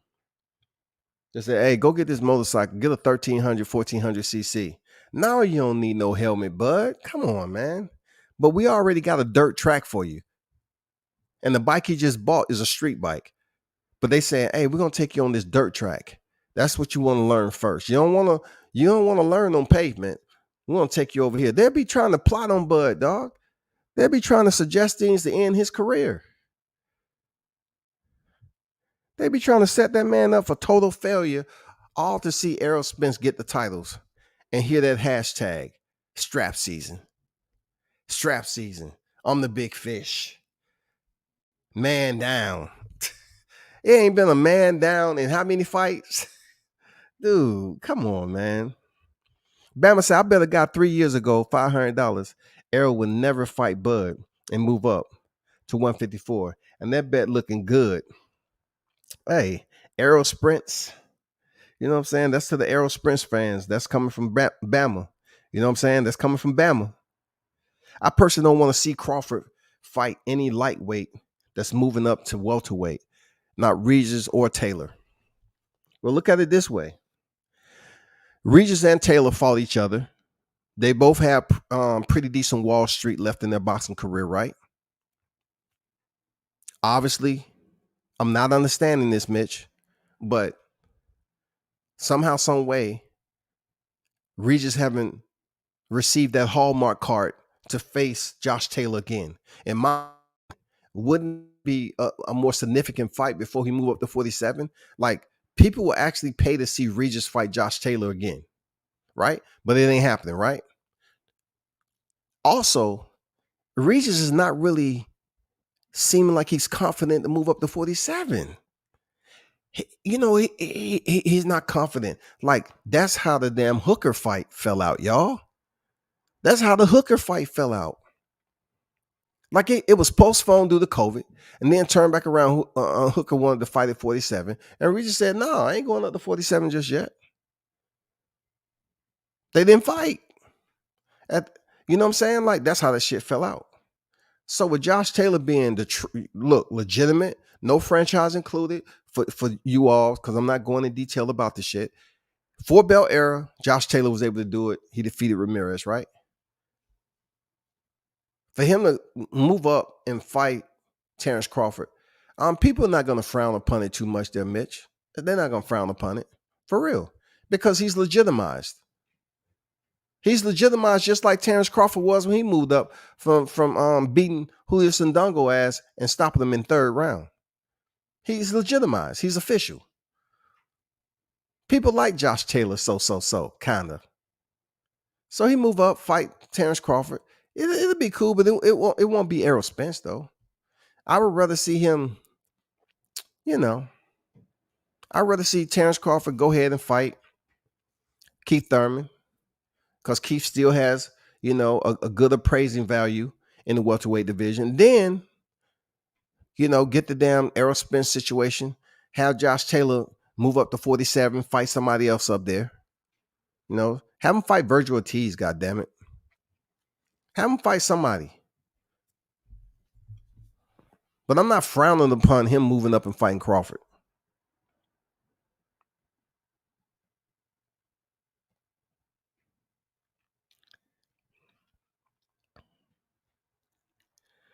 Is War Machine Clayton available, or did he move up to 54? To be honest, I don't know, Hoover. I don't know. I do not know, my brother. Texas Arrow making y'all look bad. Man, Hoover's been firing off some damn spears with that damn what that frog I forgot that poison, that dart frog poison on the tip of it. Goddamn Hoover been over here with them damn spears with that dart frog poison.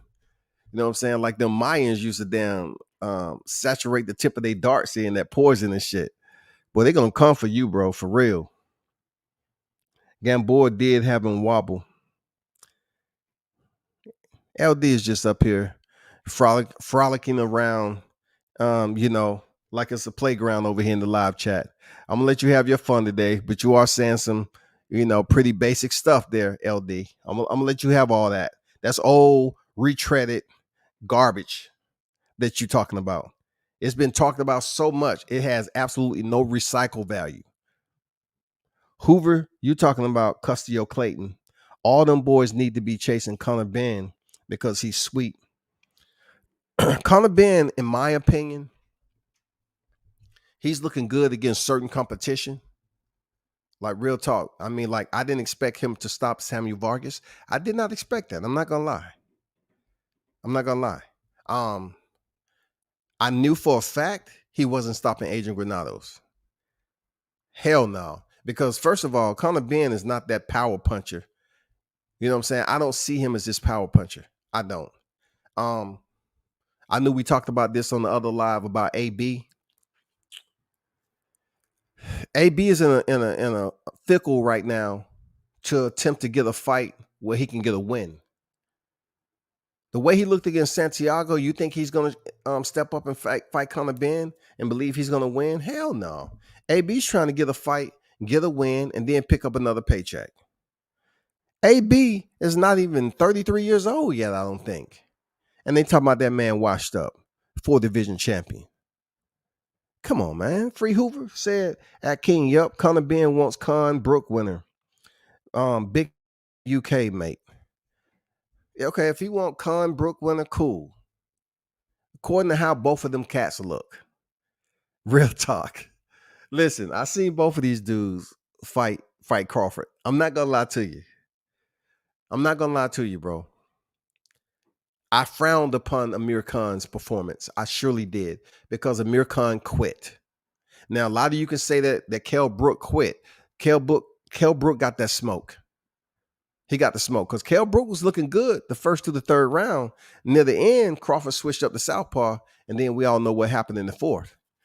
But Amir Khan, I'm sitting up there taking pictures, and I'm like saying to myself, he's looking bad early. He was already on the canvas, and he was looking for a way out. And when Crawford landed that shot below the belt, he milked it. You would have thought Crawford was up there with Thor, and he asked Thor, "Hey, Thor, can you let me get your hammer for a second?" And he started swinging that motherfucker around, and he said, "Oh, shit." And he let it go, and he hit damn Khan in the nuts. That's how Khan was acting.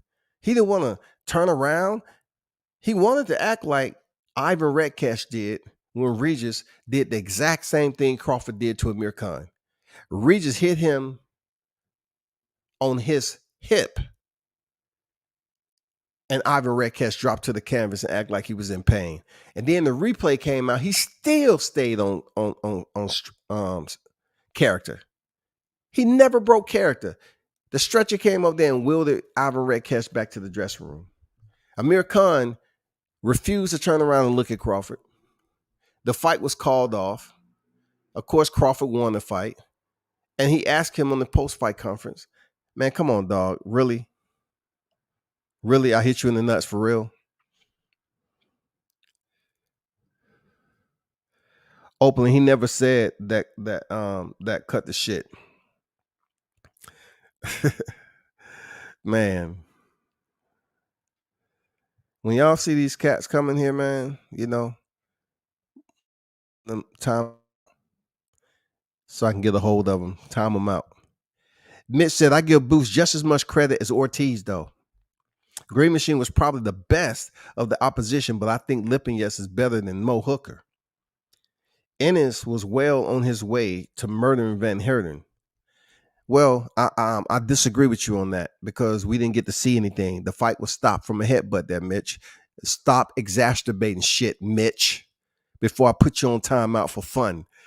Seriously, stop exacerbating shit, dog.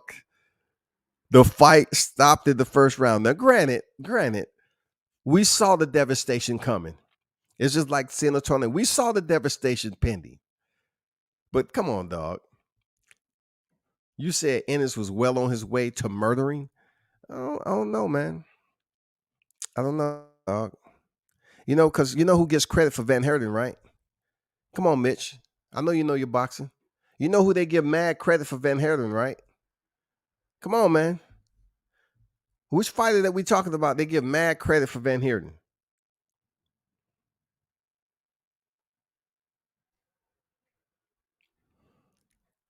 What's going on, Teach? On deck, salute to you. LD say best convo to have is Bud's next fight. No, you have that conversation. Because there's no way for me to talk about something that doesn't exist. This is why I'm talking about the 60-40 shit. Because we're nowhere close to negotiation process for Errol Spence, Terrence Crawford. But yet, every time I turn on, I hear 60-40 stuff, right? I hear the same language over and over again, the same tune. The strings on the violin are frayed. That shit is just playing the same shit all the time. You know what I'm saying? It's just like somebody picking up harmonica and they don't know what the fuck they doing. You hear the same shit all the time. Why talk about something that doesn't exist?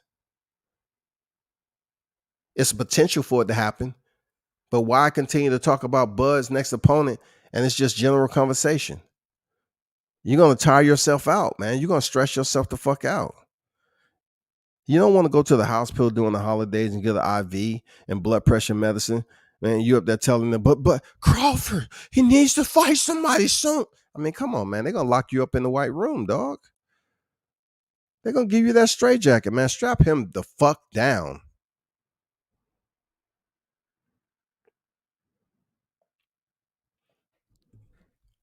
It's all subjective at the end of the day. Of course, but you keep mentioning the same thing that I'm talking about. You keep on mentioning the same song and dance. We're going to get around to this. We're going to get around to this.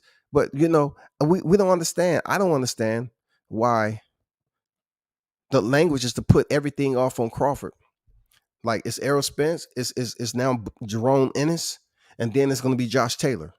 And then when it comes to Errol Spence, they just want Terrence Crawford to take anything and everything that Errol Spence sends his way. Knowing there's managers included. That is the weirdest part about it. The individuals who are speaking on this topic, they truly understand the equation has managers, but they present it to the audience as if it's just Bud and Errol. Bud and Errol. That's it.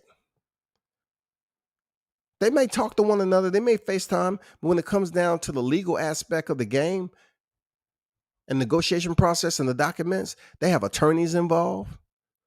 They have several conversations.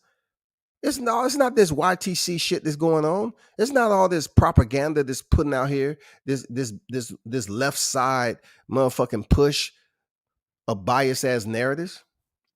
That's not the way it works in negotiation, man.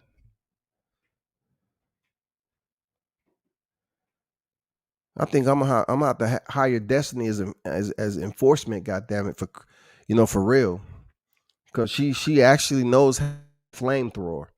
I need to hire her for goddamn security for real.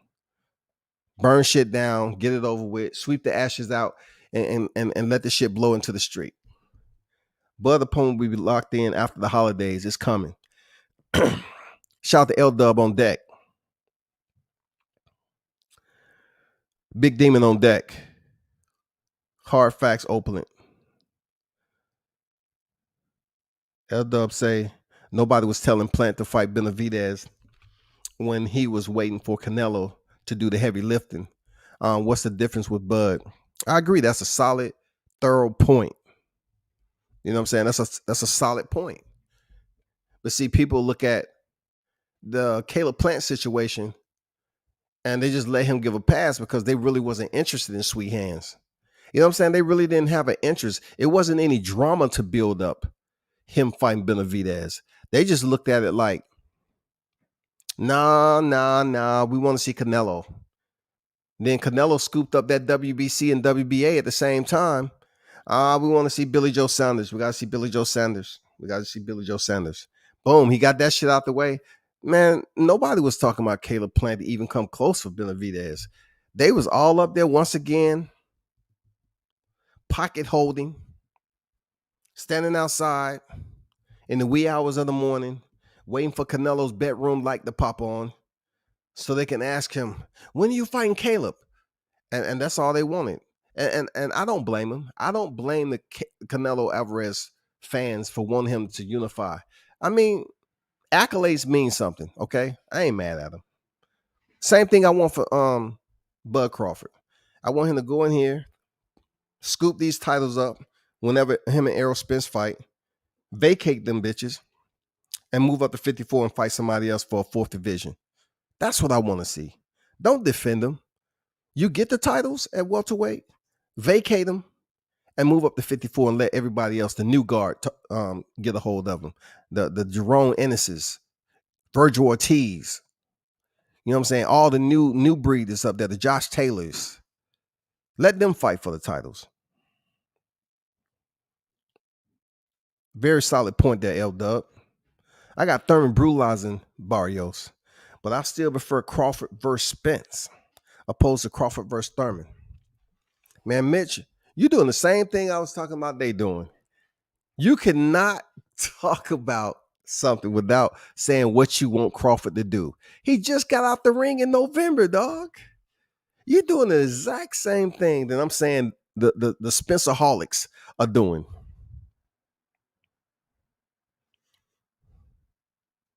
You're basically placing obligations upon Crawford when he just finished one. He just finished the obligation, y'all. He stopped Sean Porter for the first time. Nobody was able to do it. Spence wasn't able to do it. And the good thing that I try to tell in these debates, I say, God damn it, you can't sit up here and place no excuses on why Errol Spence couldn't finish Sean Porter because that was before the accident. So you can't use that excuse. And then they have the audacity to bring in, hey, well, you heard what he said, right? You know, he was making it hard on himself, ballooning up. I don't give a fuck about that. That's self-inflicted. That's self-inflicted, dog. That's why the Spencerholics get mad when you talk about his car accident. They get mad, dog. Man, they get super mad. They rally up. They meet at the rally point, y'all. They put the mask on, they light the torches, and they ride out. What's his LOC again? 2121 ATL 13th Street. We're going to burn some shit down tonight. I only like Thurman is talking, but he's really just looking for a payday. His heart not in it anymore. I don't believe that, LD. I don't believe that. Because from what I gather is that his spouse has plenty of monetary financial revenue. She has pretty solid wealth. So we're gonna see if it's absolutely true. In a sense, we're gonna see. You know what I'm saying, from his performance. But why take yourself through strength and conditioning? Why put yourself back in fight camp? If you're wealthy, you know you're wealthy by association, attachment. Why come up here and try to win another title, man? Why?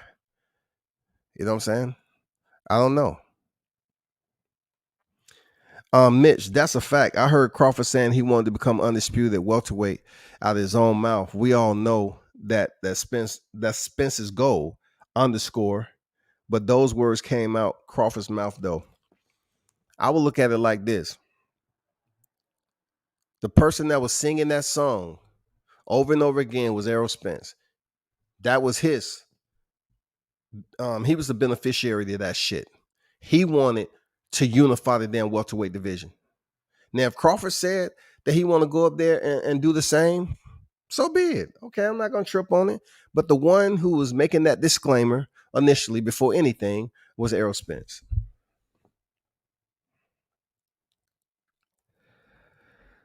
Cheers. Wow, this is cool. I'm neutral when it comes to Bud and Spence because I'm a Porter guy. Most channels have been bashing Bud lately.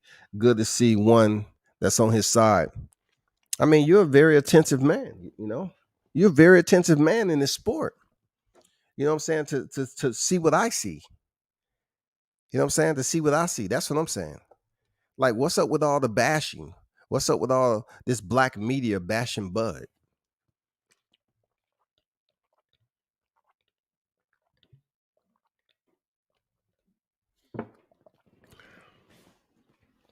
See, it's gonna get better, y'all. See, they're bashing him, you know, because there's nothing else that's going on. They're bashing him because they're not getting what they want. They're basically throwing tantrums and pouting because they're really not getting what they want. See, they're not really satisfied to a point. They're not really whole with him fighting Ugas. They're not. They're not really satisfied with that. They might have a little fear in their hearts with him fighting Ugas because of the way he looked against Pacquiao and the way he was able to perform against Sean Porter. I'm telling you, man. I'm telling you, Spencerholics, they're looking at these performances, man. They know that Errol Spence is not walking. You know, he didn't walk through Sean Porter. Errol Spence didn't walk through Sean Porter, but Terrence Crawford did. Sean Porter didn't walk through Ugas. Pacquiao didn't walk through Ugas. Now they want to see if Errol Spence can walk through Ugas because he couldn't even walk through Mikey Garcia. He invited two Garcias to AT&T and went the distance with the lights on and everything. Now, granted, he did fuck Danny Garcia face up, but I'm just saying, his hashtag is man down. I'm just not seeing that shit. And the next time I ask one of you cats out there, I say, what are you going to do? Include Chris Algieri? And you tell me, yeah. And I say, why? Oh, because he fought Pacquiao. Stop it, dog. You know, stop. He lost to Pacquiao and Amir Khan. Oh, stop it. Anyway, man. Appreciate that, Teach. It is what it is, man. I'm a Bud Crawford fan. I was told the other day, see, I ain't look, they always tell me, WCS, I ain't like you fans. I like Terrence Crawford and Bud. I mean, Terrence Crawford and Errol. And I'm saying, here we go again with the same shit. We have people saying they like both fighters, but all their negative energy is basically volume in the direction of motherfucking Bud, dog. What is all this? I like both fighters. But Bud need to do this. He need to do that. He need to do this. I'm like, damn, man, what kind of damn dysfunctional shit is this? Medication, please. LD said, I can't talk about Spence versus Bud. No more till the fight's official. I agree with you on that. That we agree on. Knockout Boxing, 86 TV on deck. How you feeling, bro? What's good? He said, question, was Canelo Alvarez ducking Caleb Plant since he saved him for last? Was Oleksandr Usyk ducking Gassiev since he saved him for last? Was Shield ducking Dakari or Hammer?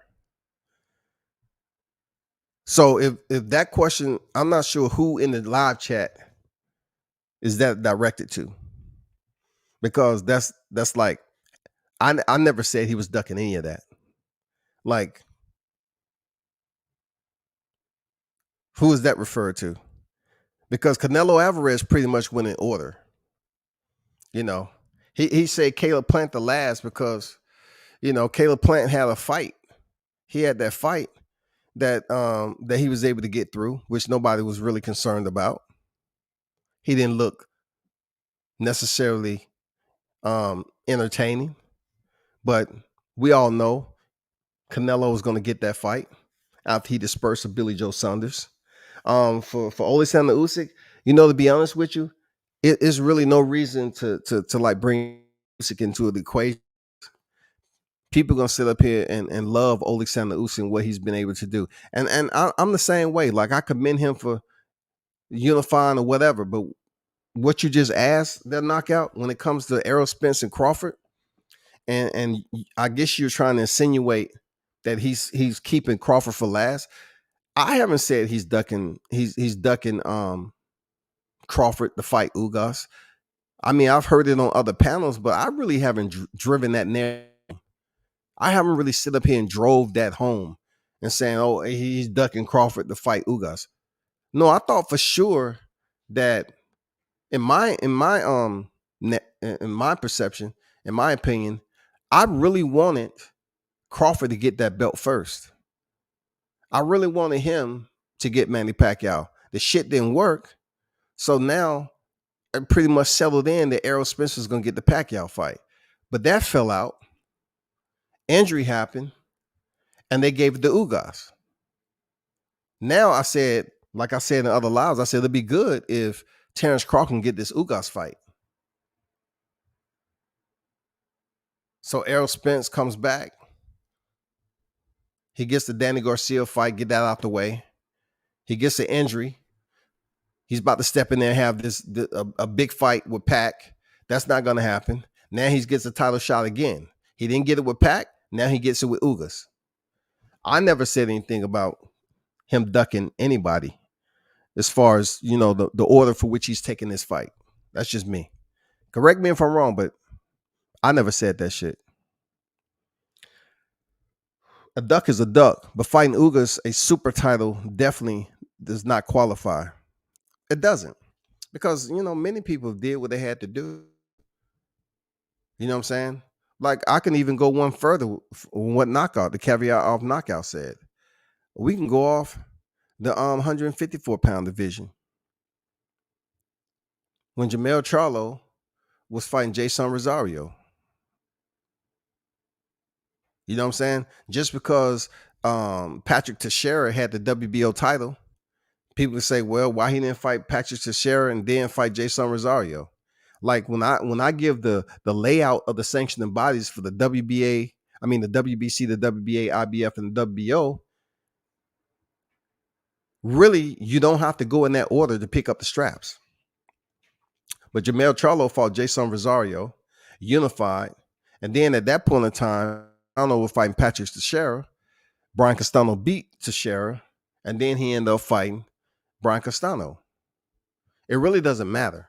Canelo did what he had to do. He got it done. You know what I'm saying?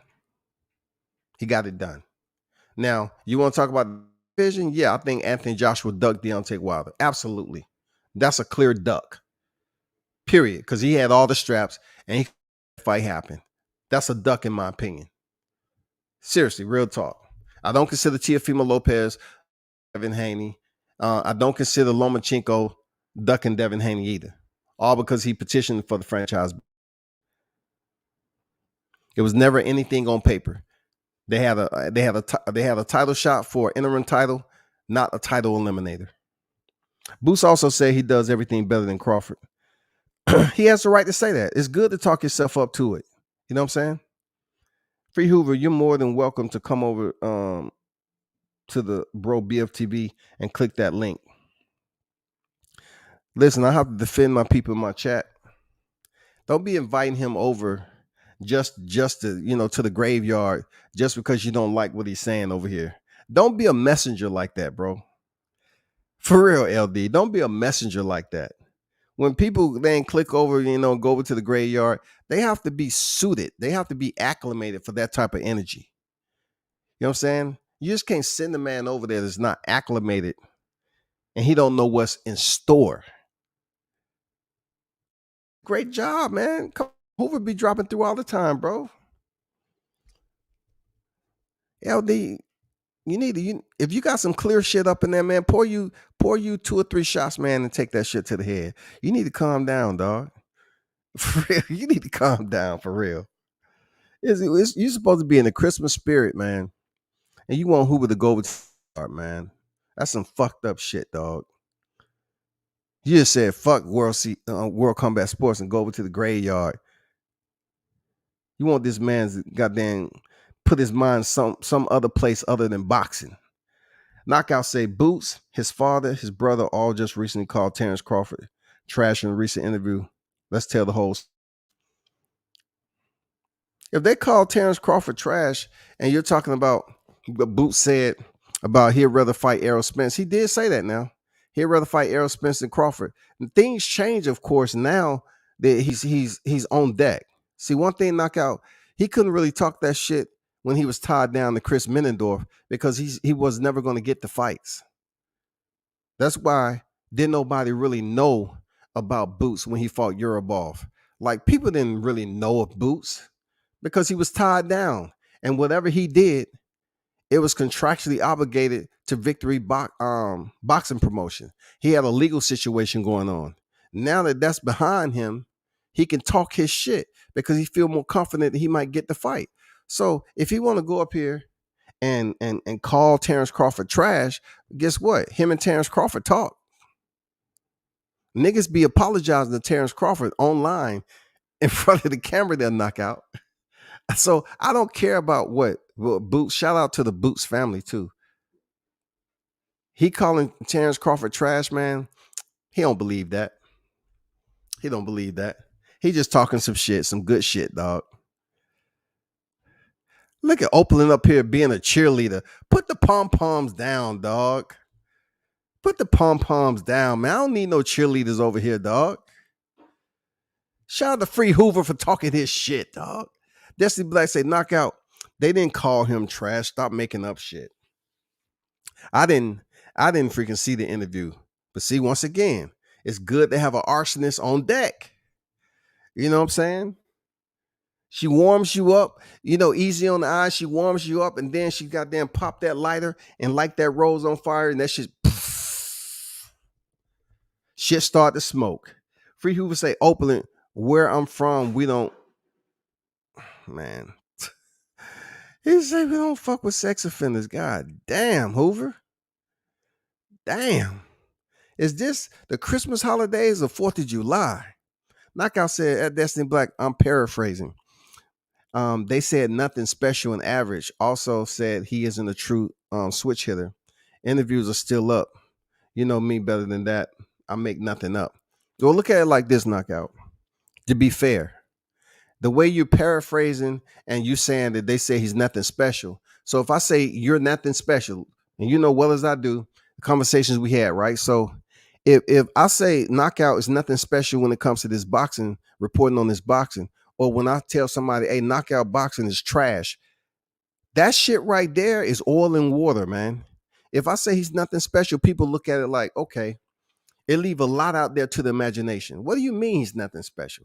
Like, what part of how he sport that you don't think is special? But if I say he's trash, I say you trash, Knockout. That means nothing you do impresses me when it comes to that. I'm just putting you at the lowest form. Nothing about it is a compliment. So if they didn't say he was trash, it is like you exacerbating it though. Like if they didn't say this man, Terrence Crawford, was absolutely trash, then that's a horrible paraphrase, my brother. That's a horrible paraphrase, man. Mitch say, I fuck with Spence. And see, that's what anyway, I fuck with Spence, Charlos, and Crawford, but I don't any smaller guy beating Canelo right now. I also don't see Canelo fighting 160. Man, I'm not gonna touch on that bullshit because I think them Charlos, they're part of the changing of the guard.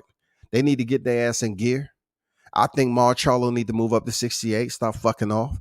I think, whatever Canelo's gonna do with that super middleweight division, make up your mind. If you're gonna vacate the belts, Maul move up, Mel move up, and everybody else that's at 54 to choose to want to move up or wait till he leave get off them belts, pick up a strap, move up the damn 60. And then for the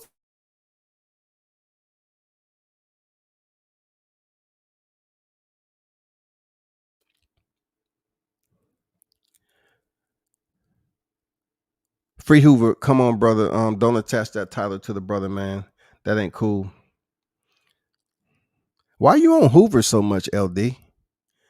Why you on Hoover like that, man? Hoover be talking this shit over here, bro. You being a little bit disrespectful. You suggesting people go to other channels. Look, when I tell people to go tune in, like Knockout Channel, I tell people subscribe. It's in good nature, really, for the content that's being put out. But you up here telling the man because of a comment that he made to go over there, so like you putting him on punishment or something. Put Hoover on punishment, so he needs to go over there and pick his own switch and get a whooping. They don't get whoopings in the graveyard. It's just straight mental motherfucking mind fucking over there. Shout out to BFTB, that dog. Shit, you gotta goddamn proceed with caution. Our favorite Boots beating all of them at 147. Well, you have to look at who's gonna, just look at it this way. I'm not totally against what you said, but just think of it this way. When Crawford and Spence moves, right? We really don't know. We already done got the confirmation that Danny planning on moving up to 54. So that leaves Keith Thurman. We don't know what the fuck Sean Porter's going to do in and out. He's going to commentate or he's going to stay at 47 picking up L's. But Boots, Virgil Ortiz, Ugas might hang around a little. I don't fucking know, dog. But it is some names there that's interesting. The way people are talking about Boots, yeah. They're going to start talking about Boots like they do Arrow, man. But in order for Boots to really get that praise and respect, he needs a Terrence Crawford. Who is going to be Boots Ennis Terrence Crawford at 47? Who? When these guys change up and they move up to 54, who's going to be Boots Terrence Crawford? And I ain't talking about you're a black boxer, but you need a dance partner that gives you that rivalry, like Deontay Wilder, Tyson Fury. Like, who's going to be Boots Ennis Terrence Crawford? Or who's going to be Boots Ennis Errol Spence?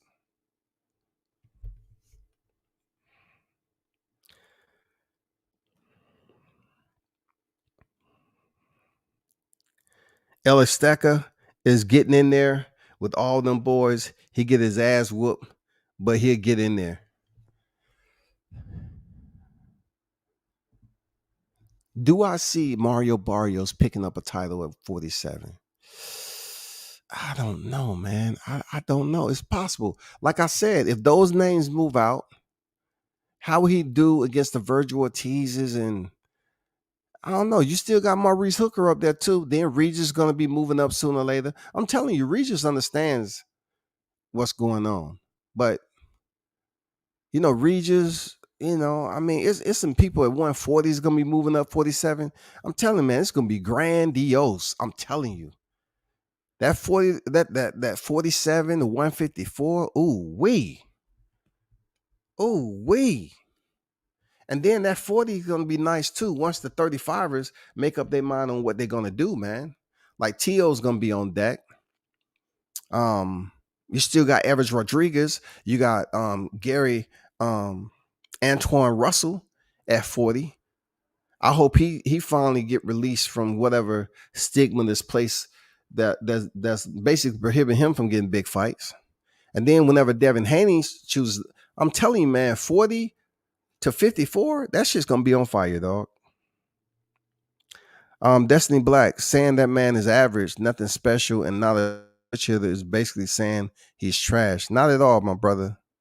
Not at all. Because you know well as I do, like your perception of me saying you ain't special to me absolutely calling you trash as a human being. Trash is another slang terminology to tell somebody they ain't shit in life. So really, if you want to make a comparison analytically, you can say trash and shit is pretty much the same. But if I say you're nothing special, I'm just saying you might be good, but you're not anything above average. So if somebody say you're nothing special, it might allow you to live longer. But you walk up to the wrong person and say, man, you trash. You might find yourself in the graveyard.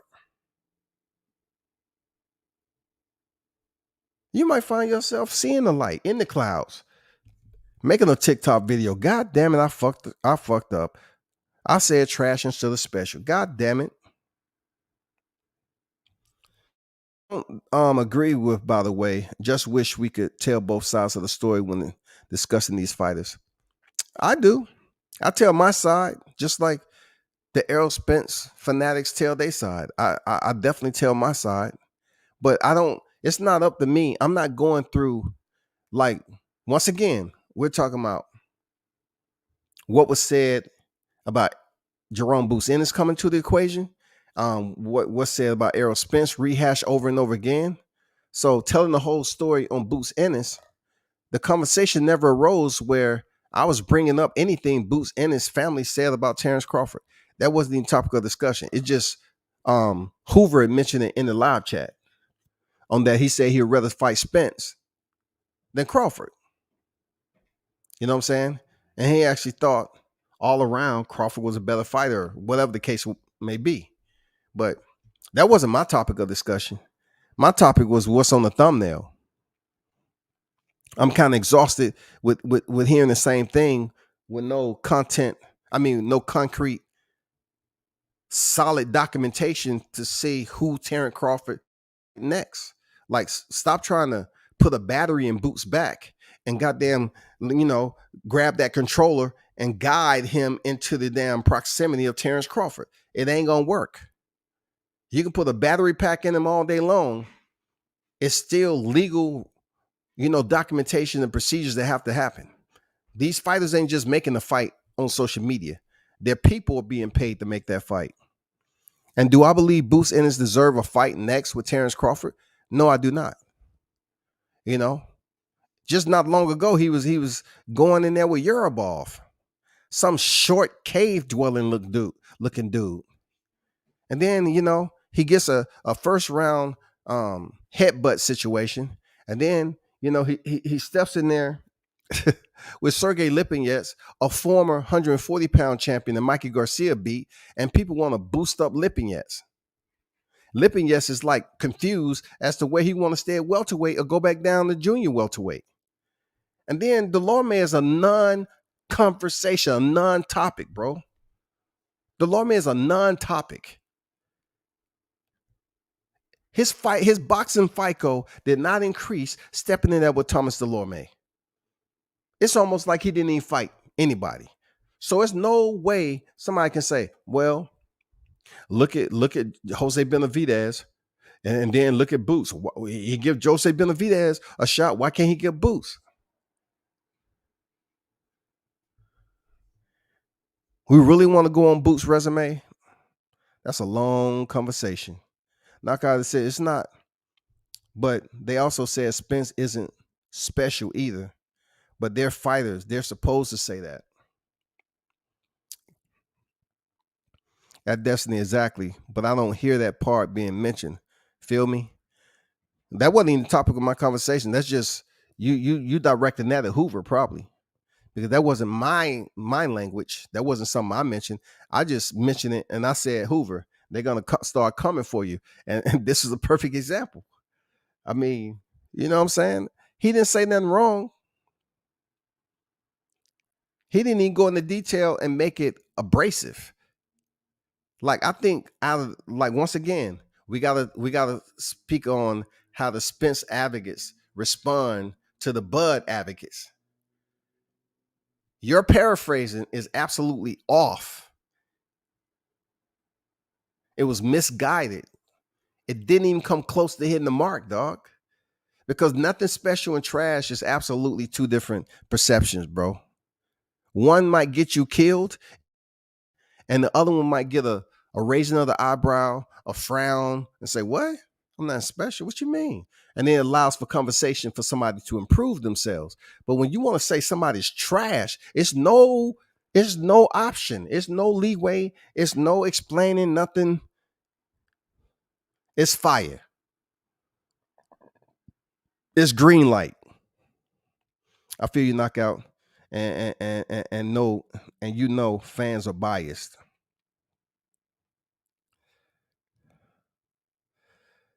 UK on deck. And once again, man, y'all be sure to go over there and check on Knockout, bro. You know, check him out.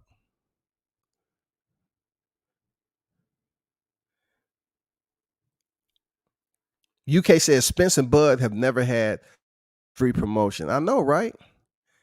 You know what I'm saying? I gotta give my man Bud that free promo, dog. You know what I'm saying? I have to be the first line of defense against all the damn bias ass narrative pushers out here that's slandering his name out in these boxing streets, man. I have to be a crossing guard out this motherfucker. Shit. Now I know why promoters don't start hyping fights until fight week. Yes, sir. But see, the one thing about that UK is that the promoters have to pay for that promo. This YouTube shit, they don't really give us credit for promoting the fight. They just look at us and laugh and say, let them promo the fight. Let them put out as enough free promo as they possibly can. And just to get the casual fans interested, that's good. Now look, can we consider YouTube a global platform where individuals, you know, fans from all over can tune in? Of course. Now, when we talk about numbers, we definitely don't know the numbers. But can YouTube, in a sense, be a platform that reaches out globally to other countries? Absolutely. Absolutely. Is it any particular fight that we can say that was big enough that was generated buzz via YouTube? Not really. Not really. You know, we're working for free. We're learning. We'll continue to grow in knowledge. That's about it. Now, it provides us a opportunity to speak to certain people who are playing an intricate role in boxing. We do have the promoters to drop through sometime, the managers, the fighters, the trainers, which is great. But as far as making a fight, YouTube don't make fights, man. Teach say I like Boots, but he's basically a tank at 147 record wise, in my opinion. What? He's no tank. He just doesn't have a huge backing. So we don't argue about the people who he's fighting. We'll love to see him fight a tough opponent. That I agree with, Teach, right? You know, like I just said it. Jerome Ennis, he doesn't have a huge backing, just like I agree with what Teach just said. But on the other hand, I don't see him as a Tank Davis because I've seen Tank Davis fight several times and motherfuckers was on their feet. I mean, they were standing up cheering and the house was rocking. I definitely don't compare him to a Tank. Hell no. I don't agree with that. But as far as Boots not having a big following, yet, he will, but he doesn't have it yet. And Boots is in a perfect position right now. This man is super duper young, dog. You know how much, look, the only thing that's going to fuck Boots up at 47 from staying there is his weight. I don't know how long Boots is going to be there, but he is going to be there long enough to pick up a title or two. And then he's going to be at 54. So imagine Boots. Let's say, for instance, let's give Boots 22. Let's give him 22. I wouldn't be surprised by the first semester of 23. He might be deciding to move. I don't know, man. These mugs fighting once and twice a year. He might still trying to maintain that shit about a year and a half. You know what I'm saying? Like in 22, we'll see what the fuck happened with Terrence Crawford and Errol Spence. Because Boots can't do shit, really, unless he get he's provided the opportunity to fight one of the big dogs. And I just don't see that happening in 22. But if he get the opportunity, to fight a big dog, he's able to get a title. I don't know if he's going to be in the welterweight division all of 23, but the way this situation with Errol Spence and Terrence Crawford is moving, how lethargic it is, he might be there for another 2 years. But after that, I see him at 54. Might still see Crawford there, potentially. Might see Errol Spence there, 54. Um, we'll see. Might see Danny Garcia. Danny Garcia might still be there. But the great part about Boots Ennis, man, he's young in the game, man. He's a young lion, bro. That's the thing, Teach. I don't see anyone being a tough fight for Boots besides the top guys. I agree with that. Major Key Boxing on deck. What's good? Make sure y'all go subscribe to Major Key Boxing. LD, that's just my opinion on it. Fighting Amir Khan doesn't qualify you from being finished. So I guess you're talking about, Kell Brook. Once again, Mitch, it seems like you are distinctively throwing shade again towards my man Terrence Crawford. All right. Finished, in my opinion, is someone who's saying, okay, it's time for me to hang him up. I'm absolutely done. I'm not fighting.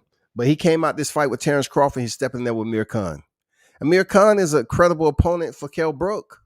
They've been at this grudge shit for a while, man. They've been going back and forth for a minute, dog. So let's give the bout a little bit of attention that it desires. It won't get that much tonight, though. Not over here. You can hate all you want. I don't care, dog. LD said Amir Glass Jaw Khan, a Glass Joe. I guess he was trying to say Glass Jaw Khan. Yeah, his chin is suspect. Knockout say Bud can fight whoever he wants, in my opinion. I just don't want it to be someone who is already a fight at the beginning of the year. Find an opponent that doesn't have a fight. So EJ Bud in 2022.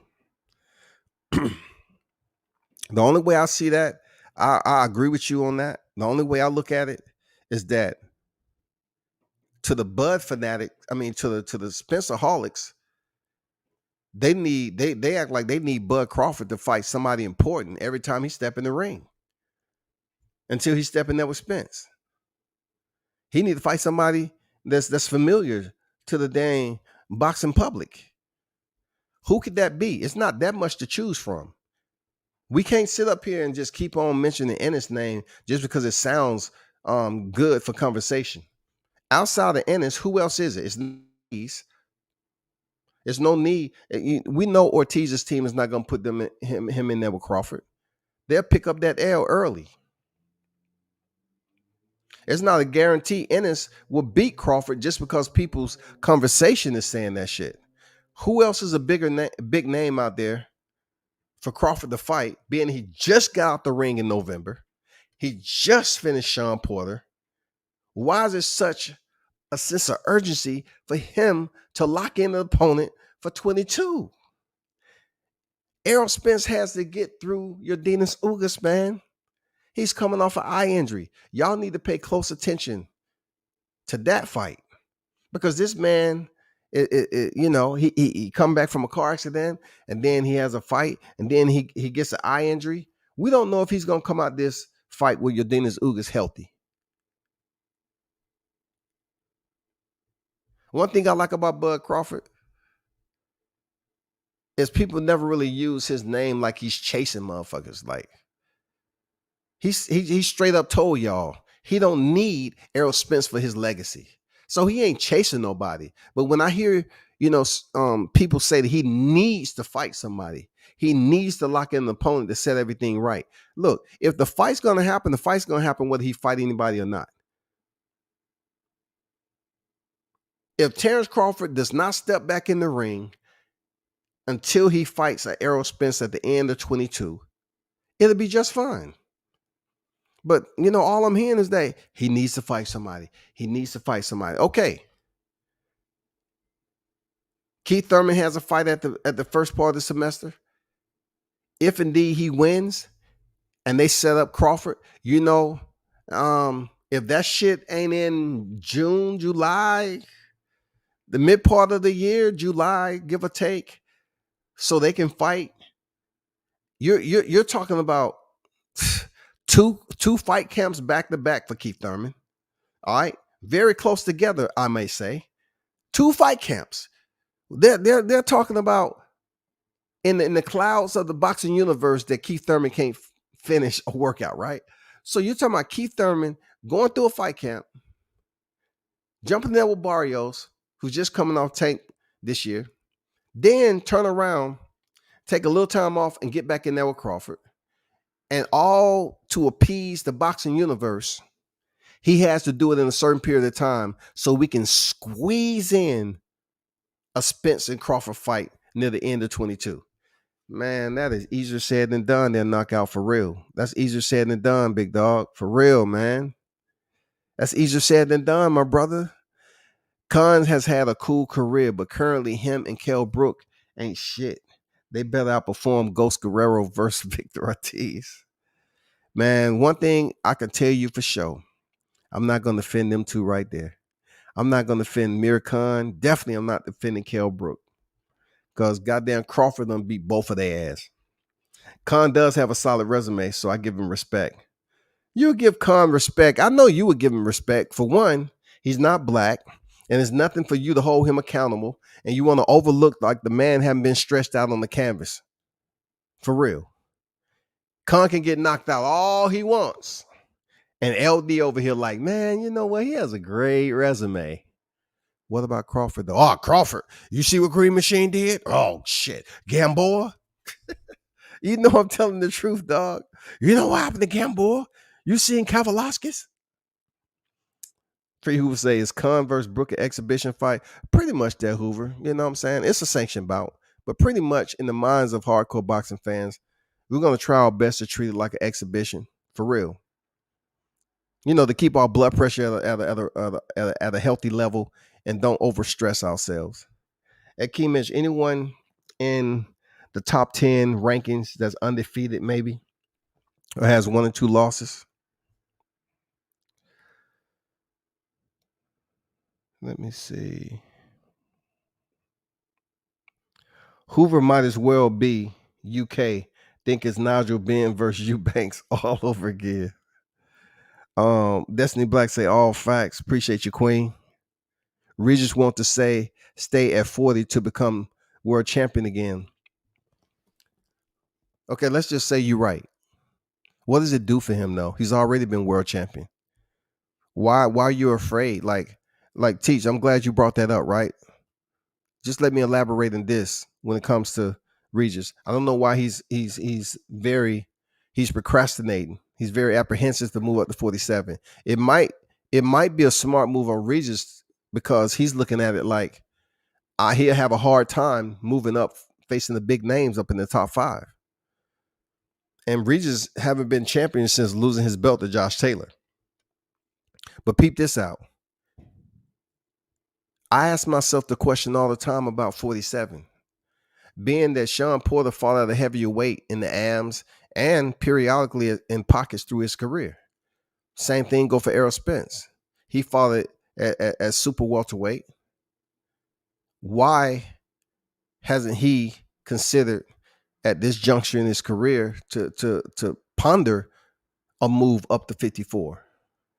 Like you hear these fighters that fought certain individuals in the amateurs, but yet they act like they're afraid to move up in the division and try to contend for another title, i.e. Sean Porter.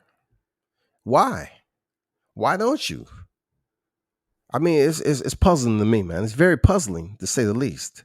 Regis wants to stay at 40. I read that. You funny WCS captain for sure, but definitely got me laughing. No, I'm telling the truth, man, about that, you know? I mean, that's just the way I look at it, bro. Like, if you don't see it that way, then obviously we're on 2 different mindsets when it comes to verbiage. I really take verbiage seriously with its interpretation.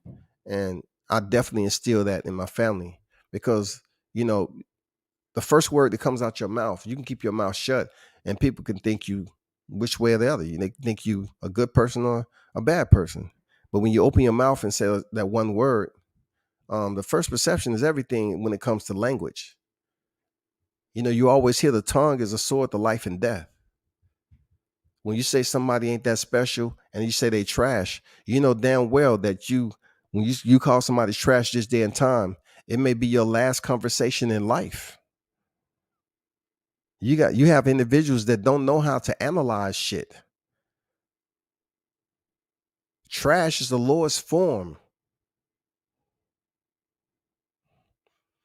I look at it like this too, Knockout. Trash is somewhat like a non-physical attack, as if somebody was spitting on you.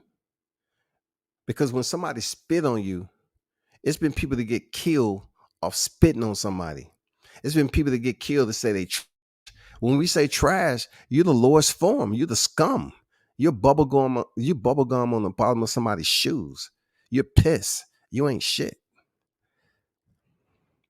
I keep hearing names that's already have a fight. Thurman, Taylor are both locked in. Yeah, they are.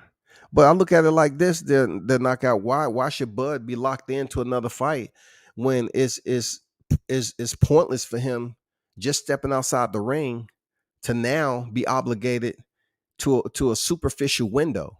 Like, this is a YTC window that we're looking at. You all are providing this window. I'm saying you all in general to the YTC community. You all are pushing for a window for him to lock in an opponent because you're desperate, because you want to make sure everything lines up, all the stars line up perfectly for a potential fight with Errol Spence, knowing damn well that none of us is in the room or will be on the phone with all these teleconferences call to try to make this Crawford Spence fight. So y'all need to leave that astrology alone for real. Jump outside the virtual world for a second, get back into reality, and let that shit play itself out all by itself. Let it play itself out. Y'all just working overtime for nothing. Y'all on salary and working overtime. You ain't getting paid nothing else.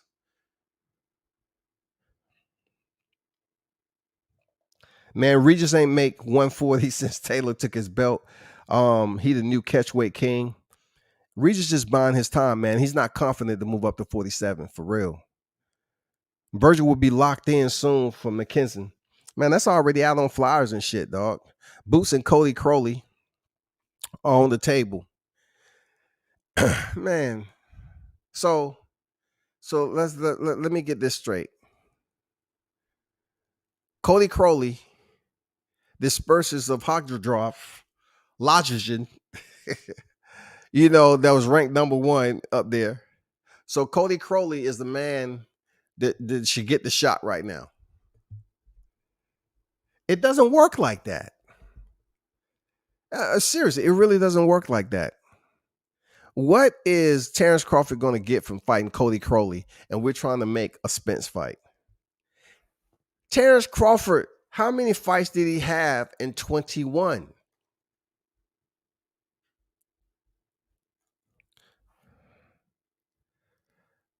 Miss say Hoover, they might as well put Hearn versus Ellaby as the main event above God versus Brook. Man, I'm gonna tell y'all straight up, man. Man, I'm not even gonna go there. I'm not even gonna. I'm keep my sanity. Andrew Charles on deck. What's good? Bruce Goes on deck. What's good with you, OG? How you feel, bro?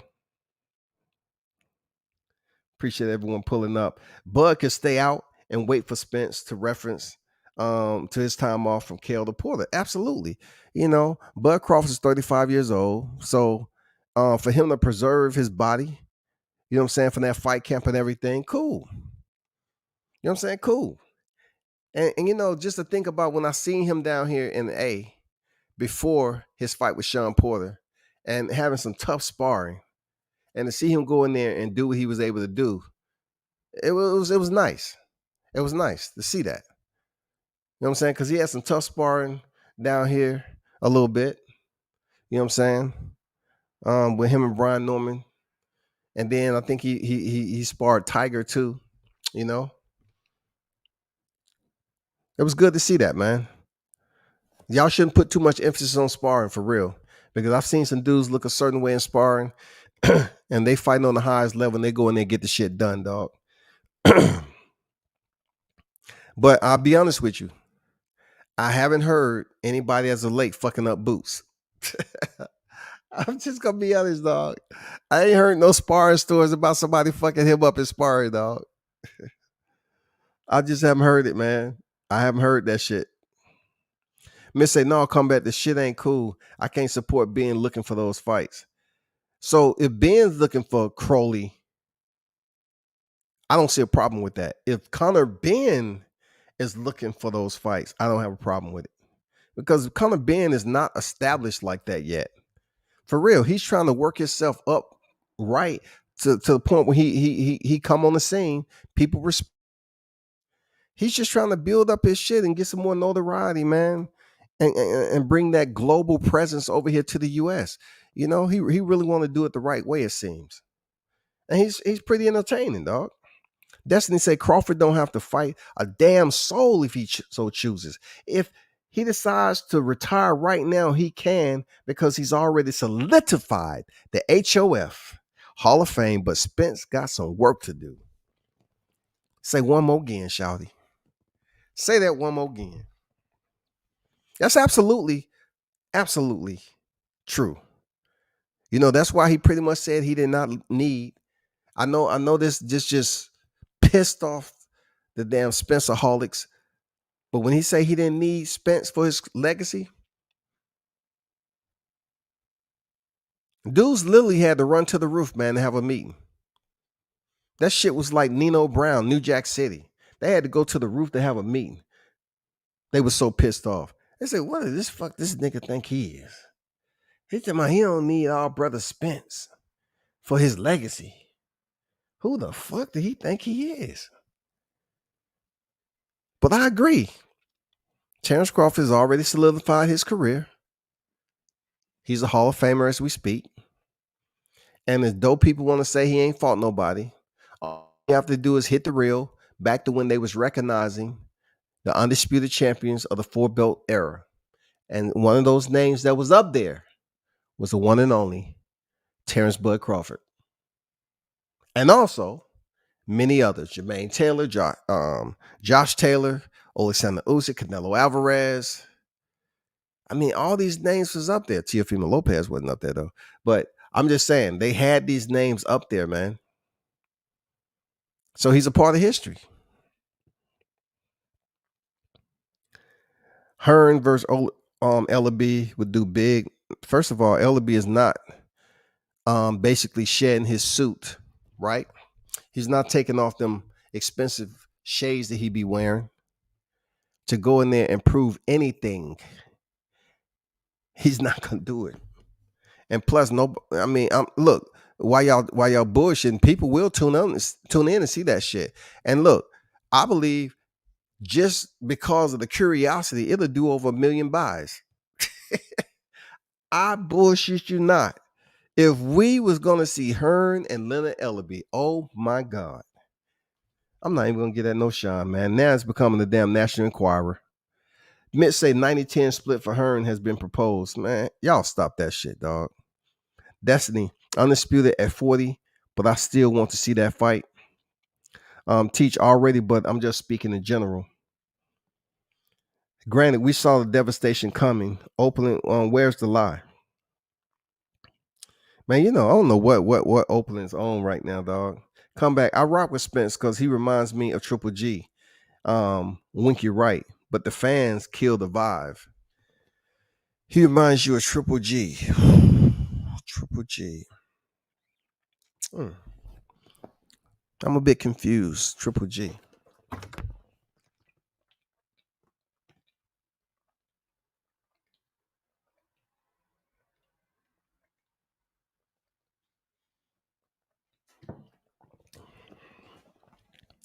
I don't know that, Hoover. How does, like, Spence does not, even though he does receive incoming, he still doesn't take punches like Triple G does. You know what I'm saying? And he doesn't come forward like Winky Wright, his high guard. I don't know. I don't see Spence putting up the high guard. I don't see him even putting his combinations together like that. But all right. Free Hoover, you ain't lying. What y'all see? What's the comparison? What you talking about? Man down today, tomorrow is forever. Hoover, I agree. with that. The situation is very toxic because of the fans, and that's why I got my thumbnail up there. Teach Wright, they've made being a moving fan exhausting. Teach Wright, they're made being a moving fan exhausting. If you're talking about, all the narratives is being pushed for Errol Spence to get in the ring with Terrence Crawford, it's not none of that. Look, all that is non-physical energy. You know what I'm saying? This is just verbal. It's like a verbal concord. The shit's just going back and forth. It's just a translation, of communication back and forth. None of it is physical energy. None of it is basically has nothing to do with people sitting down in the boardroom and making this shit happen. No Zoom calls, no nothing. But when you have people that have the opportunity to speak on something and they're really not a part of either team, they're gonna say what the fuck they want to say. So it can be healthy or unhealthy. You know what I'm saying? It can be innocuous or deleterious. Teach Right, they made if you allow Rosa Perez and Destiny Black know their boxing. Absolutely, man. Not only that, I'm just trying to see who will win a conversation between Rosa Perez and Destiny Black. I don't know, man.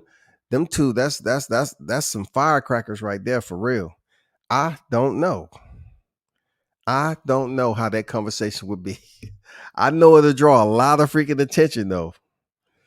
I don't know because one thing, both of them talk fast to get their point out. It ain't no stuttering in that shit. If you allow fighters fans to kill a vibe, you're essentially easily manipulated. I kind of agree with you what you're saying. I kind of understand, not agree, but I understand what you're saying that LD. I kind of get what you're saying. But if you're there in the first place over and over again and you're listening to something that you know that's not right, that's the same thing. So you really don't have a vibe. Your vibe is being manipulated. That's your vibe. You enjoy being manipulated, so that's your vibe. You can't stay around in a conversation on a channel that's just let's just say they're pro Spence, and you stay there, and you know they're talking some extremely biased shit, right? And they're saying it to the point where they're discrediting everything Terrence Crawford does. So if you continue to stay there, your vibe is manipulation. They're manipulating you believing that Crawford has anything good to bring to the Spence fight. Spence is going to be an easy, goal. He's going to go over there and defeat Crawford. They're telling you everything Crawford has done in his career. So the vibe is saturated and clouded with manipulation. You're just sitting there enjoying it because you may like Spence yourself, which you do. You like Spence.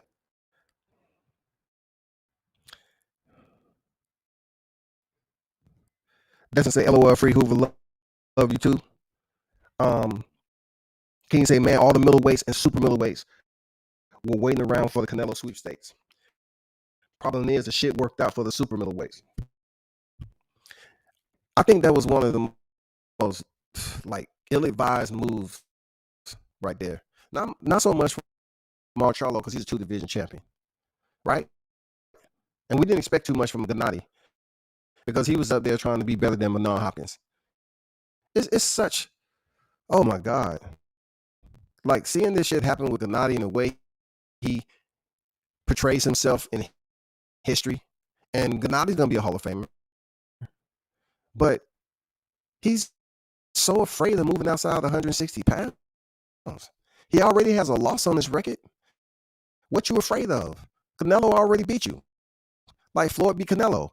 Okay, boom, you get over it. You move up to 68 and test yourself. But his fright is on a whole nother level, dog. Gennady's fright is just like on outside of boxing. It's something else, man. This man has a phobia. For real, Gennady Golovkin has a phobia. He does not want to exceed outside the perimeter of the 160-pound division. And Demetrius Andrade, let me go to the next comment. I'm not putting obligations on Crawford. I don't want to see Thurman funky ass in the way of Crawford versus Spence, plain and simple. Let me ask y'all this, real talk. Let me ask y'all this about Thurman. Check this out. If Thurman was a formerly unified champion, right? He had injuries. Legitimate injuries. Like he had injuries. And he was out for a long time. Legitimate injuries. Former unified champion. It's just taking him a little bit longer to get back in the groove. He goes in here and he faces Manny Pacquiao. A-division boxing legend. A-division world champion boxing legend. And he didn't look too hot. But he lost a split. Why y'all dogging this man so bad? Because he went and got married? I heard dudes over there talking about his personal life. Like he doesn't deserve the right to go out here and find the love interest. You know what I'm saying? They're trying to make it seem like Keith Thurman needs to answer to them. When a woman when a woman takes a man to a place where he places a pause, he places a pause in his professional career. And he considers her. It's very important for anyone to respect that, because that's what he's going to come home to. That's going to be his sense of comfort. Why is it so much hate coming towards Keith Thurman when he took a little bit more time off and got married? Now, he may have known his wife 36 seconds prior to them getting married, but he still felt a love interest and the spark that was ignited between them, and he got married. You know what I'm saying? It may have been a quick marriage. You know what I'm saying? It might have been 30 seconds of freaking dating. And then, she say, married. Yes, married. You want? And Thurman's like, huh? What? Already? Yeah. I love you. Oh, shit, dog. I hope it lasts. I really hope it lasts, bro. I really hope it lasts. Because he did not know her that long. I really hope it lasts. But goddamn it, Mitch, man, everybody else, y'all need to get off Thurman, man. Y'all not giving him his respect for being a former unified champion, man. Y'all need to step back from then getting to Keith Thurman like that, man. Y'all gonna have that man eating ice cream sundaes again before his next fight with Barrios. He's gonna be in the casino gambling again because y'all up here dogging him. Spence walked through Mikey. Oh my God, let me just take a minute before I read this post. Sometimes you just can't read posts right off the rip, especially from frequent supporters like Mitch. He said Spence walked through Mikey Garcia, 12-0, has to qualify as a walkthrough. Man.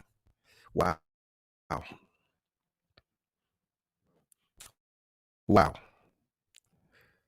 He says Spence walked through Mikey. Wow. Unbelievable, Mitch. I thought you would save some behavior like this to the weekend, my brother. This is Tuesday. You on some Tuesday type shit. It's okay for people to jump on Boots bandwagon. It just sounds funny as hell coming from certified Spence ball handling Bud haters if you go by their own logic. Absolutely, dog. Yes, sir. Indeed. You know how many times, people, they don't have anything else to come at you with. They say you're a dick rider. But listen to what Andrew just mentioned, dog. It's okay for people to jump on the Boots bandwagon. It just sounds funny as hell coming from certified Spence ball handling Bud haters if you go by their own logic. And you're absolutely right. Because these people are boots. Is that not dick riding? And that's not even my terminology. But how can you say Bud sexuals, Deontay Wilder fangirls, but yet not only are you continuing to keep Errol Spence on your mouth, now you found space to insert Boots Ennis in there too. So both of your jaws will feel. It's like you got two jawbreakers in that motherfucker. Now Boots is getting that Errol Spence energy. Errol Spence is sharing real estate when it comes to the talking points with Boots Ennis. And deep down inside, Errol Spence know damn well that he probably say some shit about Boots, like, y'all can't put me in the same category as Boots. Boots ain't did, but I did. I'm 2-time world champion welterweight. I'm 2-time. I'm WBC and IBF. I went. Look, he right. I went in the backyard with Kell Brook and took the title. He right. He right. He right. He did go over there and beat up a damaged Kell Brook. He did. He beat up a damaged Kell Brook, and then he went in there and defeated the Sean Porter. He did, barely.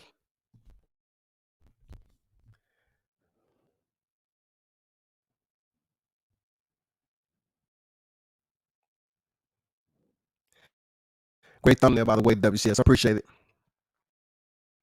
I'm just trying to get the message out there. You know what I'm saying? It should be on Bud terms and not yours. You know what I'm saying? It should be on his terms and his terms alone. It should come to a reasonable, fair negotiation process, not YTC. These YTC individuals have very loyal masses to their fan base. I get it, bro. I have people that tune in, but I don't feel that I'm one of those extremely biased voices out here on YouTube like that. It's just so much that I've seen. I can't sit up here and be extremely biased to follow a group. I've never been a group type orientated pack rider. I can't do it. I can't be a pack rider. That don't mean I don't respect the people that do that, but some of these individuals, you can say anything you want, and they will agree with it. Any fighter that you choose to support, they'll be cool with it. I've said this plenty of times before. They was pushing so heavy for Devin Haney to get the fight with Teofimo Lopez, and this was the same energy that was going on with Terrence Crawford and Errol Spence. Now the Teofimo's lost the titles. Guess what? I don't see this same energy for Devin Haney to face Kambosos. Where is all that vigor that I've seen? I don't hear it no more, man. And I really hope Devin Haney get that fight. Real talk. My comparison was about the type of people they fight. We want to see better competition from both, but Tank has it harder since he has a huge promotion backing that won't make him land a blood fight. Okay, Tank is 27 years old right now. Tank's manager is Al Heyman. His promoter is Floyd Mayweather. Mayweather Promotions is attached to Al Heyman. Pretty much, Al Heyman is kind of pretty much working for Floyd. It's not the other way around. Now, it was a point of time when Floyd Mayweather was coming on deck with Al Heyman that he did need his resources. But I do have a clear understanding that it's allegedly been put out there that Al Heyman owes Floyd Mayweather money. So when it comes to Gervonta Davis potentially walking up out of his contract, he's not walking out of his contract per se with some people. People think that PBC is set up like top rank, and Golden Boy. It's not. Al Heyman is nobody's promoter. You have to understand what the Ali Act is, and you cannot be up here managing and promoting. So Al Heyman has basically distributed his line of services with a common interest. That common interest may not look direct as far as the paper goes, but he is still being compensated some way, somehow. He just legally isn't physically attached as a manager promoter. When it comes to Tank Davis, Al Heyman is indeed his manager. He's paying Al Heyman. But he has Floyd Mayweather, who's attached to Al Heyman. So what's probably going to happen, for those of you that may not understand this or may not know, Gervonta Davis will leave Floyd Mayweather potentially and may just sign with somebody else under somebody else that's promotion. He might just go with Tom Brown. I'm telling you, I'm giving you some nuggets. Like I'm being absolutely, that's how that may play out. But that's a huge boy. When you talk about Javante leaving Floyd Mayweather, and Floyd's gonna still be around, you got to ask yourself, will it be some type of damn blackballing going on? This like Gary Russell and his brothers, when it comes to that particular situation, that environment over there. Will Javante Davis be stalled out? If he leaves Floyd Mayweather, will he be blackballed? Because the shit I talk to in conversation behind the scene, is no way that I ever let that shit out just because of views. Never. But Javante has a big decision to make. There's a lot of individuals that's included in that decision. And just because he's leaving Floyd Mayweather, he's leaving PBC. No, he probably will definitely stay with PBC, but sign with a different promotion. All right? You're going to do away with Mayweather promotion, and he probably going to sign with somebody else, which I told you earlier. I'm going to leave it at that.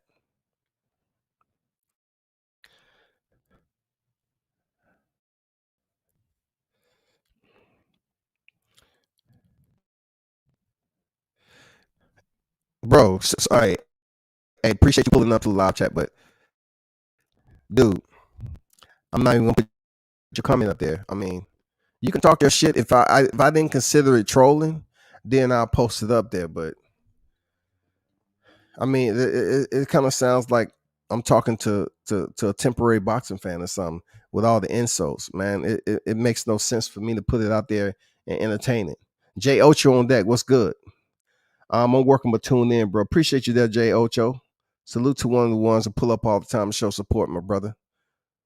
Appreciate you. They hoping Thurman takes something out of Bud. He got to get to him first.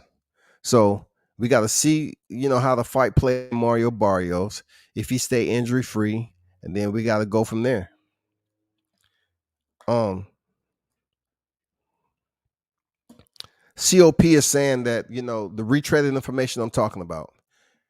Anyone who knows me by now, like, I don't like retreading the same thing that's out here in the media's public record. I pretty much go off my own opinion.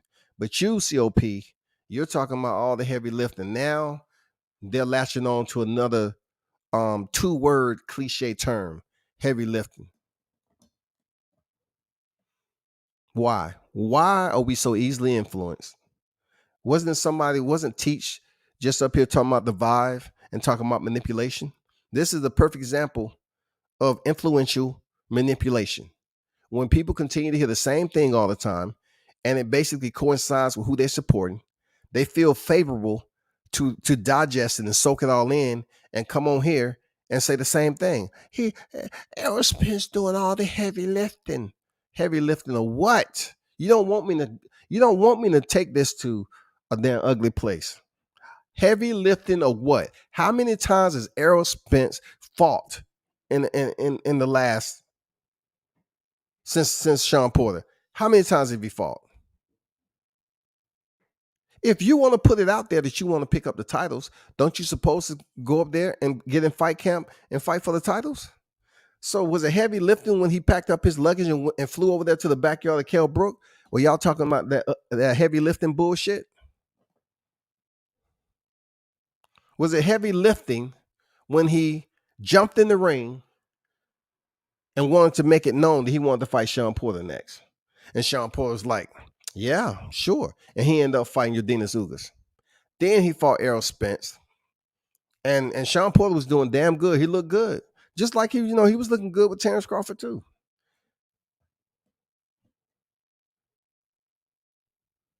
What's all this heavy lifting bullshit? Because he's in a promotion that's allowing him entry and access to fight Yordenis Ugas for the WBA title. Man, come on. They was just trying to put Ugas in like a tournament. Look, if you think this is like heavy lifting, just look at how Ugas received his titles and think he's up here talking about heavy lifting. You have mail. So the fact that we know this, why are we up here highlighting If you want to be undisputed, what the fuck are you supposed to do? Like, are y'all saying that about Canelo Alvarez? Did y'all say that about Josh Taylor? When you pick up all the titles, aren't you considered undisputed and that you have all the belts? Did y'all ever say that about Teofimo Lopez? He's doing all the heavy lifting. No, because y'all was hating on him. Teofimo Lopez fought Nakatani, then knocked out Comey. He had one strap. When he fought Lomachenko, I didn't hear people saying, well, Devin, he's doing all the heavy lifting.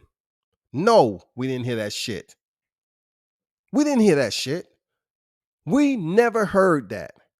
Hey, just step in there with Devin. Just step in there with Devin. I didn't hear no heavy lifting when it came to advocating for Devin. So y'all go ahead and advocate the same way for Bud Crawford. I don't want to hear this heavy lifting, damn elementary shit, grade school talk because y'all learned two new words in boxing. What heavy lifting? Nigga ain't did shit yet, dog. He go in there and fight Udinas Ugas. All roads lead to who? COP? All roads to this undisputed leads to who? Drop it in the live chat for me. Spence doing the next brought his Bud hater flashcards today. I see. Talk that shit there, Andrew. He said COP brought his Bud hater flashcards. Damn. I ain't gonna lie. I do enjoy wordplay. I do. Flashcards is quite hilarious to say the least. Andrew, I can't help if I'm naive like you, Bud fans. I'm not buying the Wolf tickets. Oh, I like that is just high level intelligence right there. He called them crawfish, y'all. Oh, that is just high level thought process right there, for real. I'm talking about number 2 pencil type shit. It's selling because we don't really want the fight because he don't want to lose. Man, come on, dog. I can't even post that. Come on, dog. Bama say Destiny Black. Finally, we have some more people that's understanding boxing. Absolutely. You know, I can say Destiny is good to see her on the airwaves, you know, over there at Southern T Boxing. Shout out to my boy Southern T. And she know her boxing. She's not optimistic about debating with her male compeers. You know what I'm saying? Because this is pretty much male environment. There's a lot of men on here talking about boxing. You know what I'm saying? What I do like is this, you know, the topics of Terrence Crawford and Errol Spence, they bring everybody out. They're gonna come out and play. You know what I'm saying? Pac-Man on deck. I don't know what Spence you talking about. No, and what particular what you're saying? What specifically that you're talking about? What Spence? Andrew, that is Cap. Boots fighting style will give Bud all kinds of problem that he's fighting not be able to overcome. Man, I can't do it, dog. You put some stuff up there. Come on, COP, do better, bro. Do better, dog. Come on, do better, man. You like talking in like Braille right now. You're typing in Braille. What's Cap? I said Spence groupie Bud haters. You sound stupid trying to crown Boots who based only of the eye test, which is all we got after spending years saying Bud ain't doing shit in the division. True facts right there. Couldn't have worded any better. True facts there, Andrew. That's all the thumbnail is talking about. The constant 60-40 demands placed on Bud Crawford. And what he just said, you have individuals that'll say you're dick riding Bud, but yet they're now coupling. They're coupling Errol Spence and Jerome Ennis, y'all. They're coupling them together. Errol Spence now has a new partner, Jerome Ennis. Jerome Ennis is there for what? What's Jerome Ennis there for? He's his lookout. Jerome Ennis is a lookout. They want Jerome Ennis to go do the dirty work for Errol Spence. They trying to play Jerome Boots Ennis. They trying to act like they compliment this man on how he boxes, how he looks. And it's time to step in there with Bud Crawford. They want Jerome Ennis to do all the dirty work. And let's just say, for instance, hypothetically, way far-fetched, he's able to pick up a title. When it comes to Jerome Ennis and these Errol Spence fans, they're going to turn their back on Boots. It's not going to be two fighters. They're not going to automatically say, you know what? We're going to really treat this the right way. We're going to be proper about this, right? We got to give Boots his respect. We don't get no. They're going to say, no, hey, no, fuck that. Real, for real, Boots Ennis ain't did, enough. I know he got the belt and everything, but when it come to Errol, nah, he's not even close. They just using damn Boots as a lookout to go over there and potentially try to do some dirty work that they're not absolutely sure Errol Spence can get done himself. So they send a middleman over there to try to get the job done, uplift the belt, and come back, and hopefully Spence can finish the job with somebody who they know that doesn't have that championship experience. We know Bud Crawford does. We know Errol Spence does, but Boots does not. He does not have the big stage experience. They're trying to play Boots, man. I'm just going to say by your logic. But good point there, Andrew. Damn good point.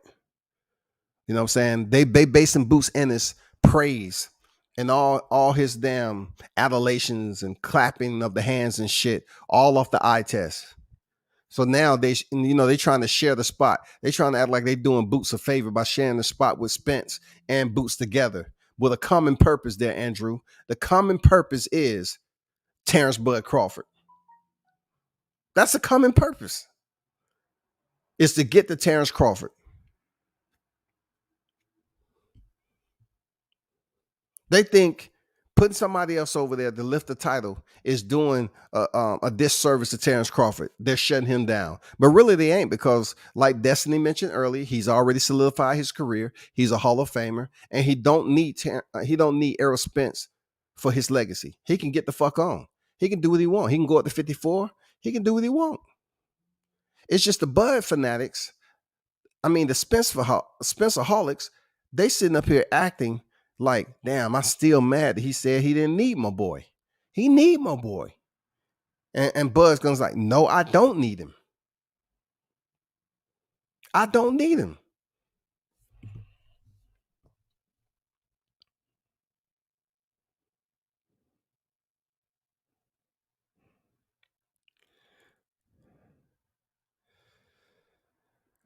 COP Killer is chat for a minute, but he ain't never said anything about Boots one time until he heard someone else talk about it.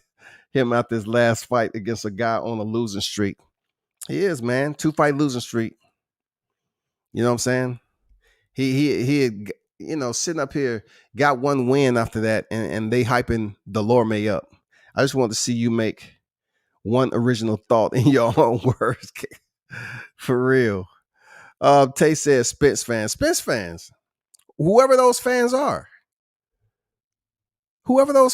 Spence fans, Spencerholics, whoever they may be. We're not gonna make this about, like we talking about neighbors. We're talking about all the Spencerholics that be sitting up here dogging out Bud just for GP. That's who we're directing the energy to. All the individuals that choose to direct that negative energy to Terrence Crawford is the same thing that the Bud fans who support are giving right back. Because I think it's a lot of unfair, unjustified damn criticism that goes Bud Crawford's way. And now that Jerome Boots Ennis is being pushed into the equation every other damn word, like I swear to God, Boots is like using the and done in a sentence, y'all. Boots. Hey, can you pour me another shot? Dang. Boots is finally here. God damn it, Boots. Anybody heard from Boots? Who is Boots is sparring? Anybody likes his Boots? Damn, come on, dog. Boxing matchups on deck. What's good with you? Salute Queen Destiny at Black. Salute to you, my brother.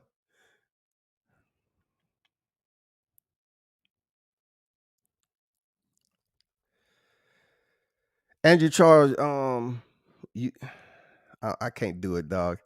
Dude, you need to work on your shit, dog. Look, you gonna come over here. Look, I'm not even blocking you, man. Like some people will have blocked you already. But you trying to come up with insults, right? And and Andrew's already said you come over here with Bud Hayden flashcards. You know what I'm saying? Like, come on, dog. Bud milk drinkers. Dude, I need to move on. As far as I'm concerned, they don't need each other. They don't need each other. I agree with that wholeheartedly. That's crazy because I see 10 million more Bud fans that negative than Spence fans. Absolutely unofficial numbers. Those are unofficial numbers. There's no consensus to prove that, Pac-Man, at all. And how do y'all look at my thumbnail? How are you coming up with that number? And how are they coming up with 60-40, dog? It's the same reference. You trying to tell me you have Bud fans on YTC that outweigh the Spence fans? Absolutely not. Because more people consider Errol Spence to be a popular fighter because of Texas. And he fits in with the culture and everything and like that. So you have more channels across the board that will speak on Errol Spence for whatever reason. You know what I'm saying?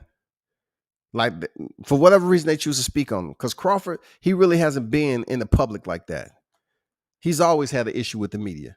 So that's probably why his fan base is marginal and you don't have the support. But yet and still he has support. You know what I'm saying? Bud Crawford has support from those who support him. So it's up to us to provide the line of defense when we get these incoming missiles and shit. Where people be creating stuff. Now they want to call for backup. They want a partner, a right hand man, to ride shotgun, and that shotgun individual has been nominated for Boots Ennis. They pretending that Boots Ennis is a part of the team, as if we're gonna put you in the same narrative with Errol Spence, but yet all we want to do is use you to go up there and try to fight Terrence Crawford. That's what I see it out here. That's absolutely true. To anybody that's listening, that's absolutely true. They using Boots Ennis' name to go out here and do dirty work for the fighter that they want to get all the crowns anyway. They want Errol Spence to have all the motherfucking titles, but they want Boots Ennis to try to go over there and defeat Terrence Crawford. Do you find that any logic in that? Like, that's not code. That's not the code I live by. Just send Errol Spence. Be patient for Errol Spence to go over there and get it done. Don't send nobody to do anything. Wait till he do it himself. I'm mutual between both fighters. I'm calling a spade for sure, for sure. That's what it is. If you call a spade, that's what it is, man. I just know across the board is more, in my opinion, is more platforms over here that support Errol Spence than Bud Crawford.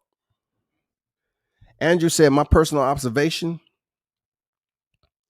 are different from Tay's. Wilder and Crawford have been two of my favorite fighters, and there's nowhere I can go on social media without being dogged by their detractors. I agree. I went through that same deal with Wilder. I went through the same deal with Teofimo Lopez. I'm going through the same deal with Terrence Crawford. Absolutely. Absolutely, man. Absolutely agree. Absolutely agree with what you just said. Hold on for a split second, y'all.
Yeah, man, I had to get some chow.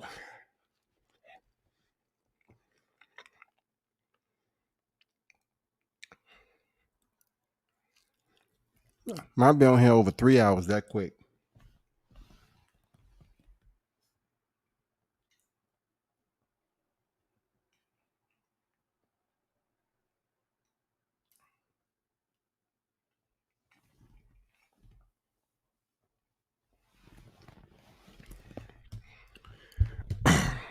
Okay, let's get back to it. Pac-Man said, crazy thing is, I said I think Boost beat both Arrow and Bud. And efforts attack me. Was more Bud fans than anything. I don't know. Look, I can't couple like when I go around here and surf these media streets, right? These media waves, so to speak. I really don't have a huge group of Bud fans that I can relate to. Like I know people who support him, but I can't relate to them. The ones that I know, like the Errol Spence fans. It's just too many Errol Spence fans, and then they go at the Bud fans like with personal shit. Like you can't have a decent dialogue without them trying to tear you down. I don't see. I can't sit up here and say, well, I know this channel, this channel, this channel. You have a huge presence of Bud supporters, but I can give channels where they're huge Errol Spence supporters. That's the way I see it. And as far as you talking about, I mean that's not an unfair assessment on Boots potentially being that young line. Boots is only 23 years old.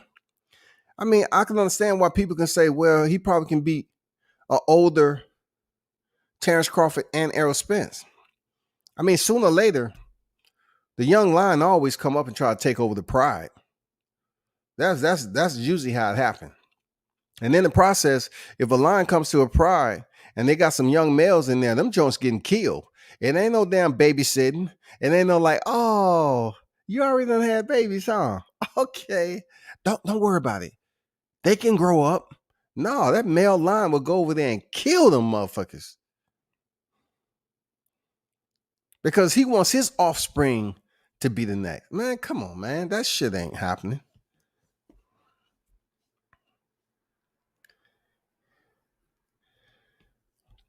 Hey, Tay, I put it like this. If it was neutral here on YouTube, I wouldn't be, you know, coming back. Even in NYC.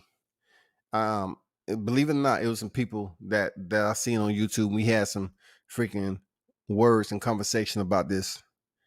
You know, I just see a lot of Errol Spence fans. They're very abrasive individuals when it comes to boxing talk. Like you saying the same shit, dog. Like all I'm hearing now is a 60-40 narrative along with the heavy lifting. What the fuck are you talking about heavy lifting? Errol's doing all the heavy lifting. Where was Errol when Terrence Crawford was picking up championships in other divisions? Man, what is up with y'all grown ass men, dog? Y'all sitting up here talking about heavy lifting. Terrence Crawford's already been undisputed. How heavy was those titles combined?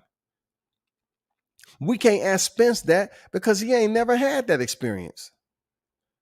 He has, look, when the first thing you ask, say, so what makes him more special? He has more belts. Oh my God. You cannot sit up here and even think that I'm going to take that shit serious. He has one more belt than Terrence Crawford. And let's just put it this way. He gets the WBA title. Now they're going to say he has more belts. It's going to be the same language. He has more belts.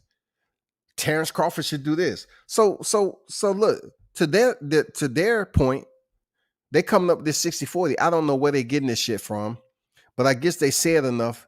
People are listening because that's why I put it on the thumbnail. You say 60-40 over and over repetitively, over and over again.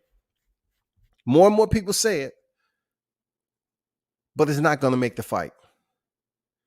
You're a man that is growing up in life, that you've hit a point where you have to negotiate certain things. You have to make sure the right decision is made. You're not going to impulsively go out here and just make decisions because your friends are telling you, and you know what you want. And they say, no, just go ahead and take it, man. Just take it. For real? Yeah, just take it. Just take that 360 deal, dog. Just take it. Don't worry about it. Just take it. Just take it, dog. Don't worry about it. You'll be cool. You're going to make that money. You'll be good. 360 deal, though? Yeah, man. Just take it. Just take it. Shit. Don't worry about it. You know, when I hear motherfuckers talk about 60-40, dog, he should just take it. It takes me back to when they said shut up and dribble. I'm being honest with you. That's just my mindset. When I hear people putting these 60-40 and Terrence Crawford should just take it, the fight is nowhere close to being made. And it reminds me of shut up and dribble. Shut up, just take the motherfucking 60-40 and box. Because right now, as boxing fans, we're deprived of this fight. It's been ongoing for years at a time, and we're deprived. So due to all deprivation, shut up.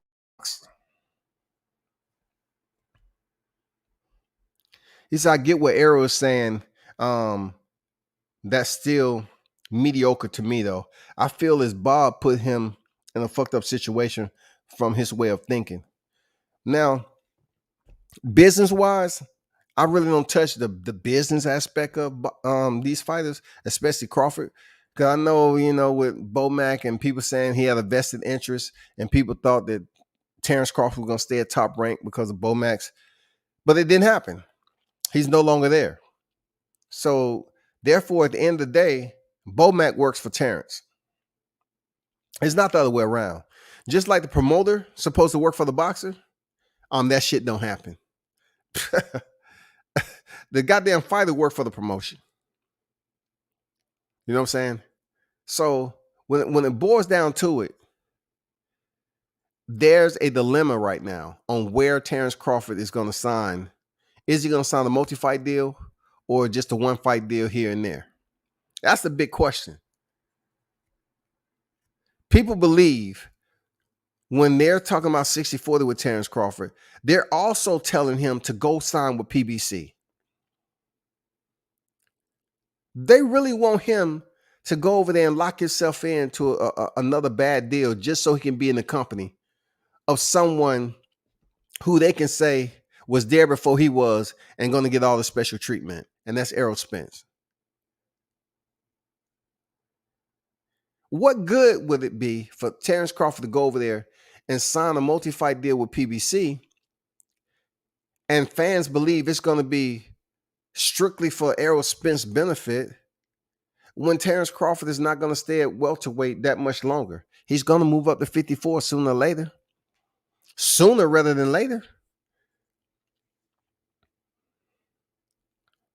When he said he's not really thinking about this Errol Spence fight, I mean, you can think about it. Somebody kept telling me the same shit. Let's just say it comes down to racing motorcycles, right?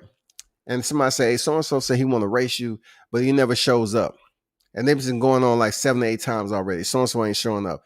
It's going to come to a point where I know his bike is fast, but I'm saying, man, I ain't worrying about that dude. So you ain't trying to race him? He over here. Man, I ain't worried about that shit, man. I've heard that over and over again. I ain't worried about it now. It's not an interest of mine. So they can take it and say what they want. They can say it's a duck.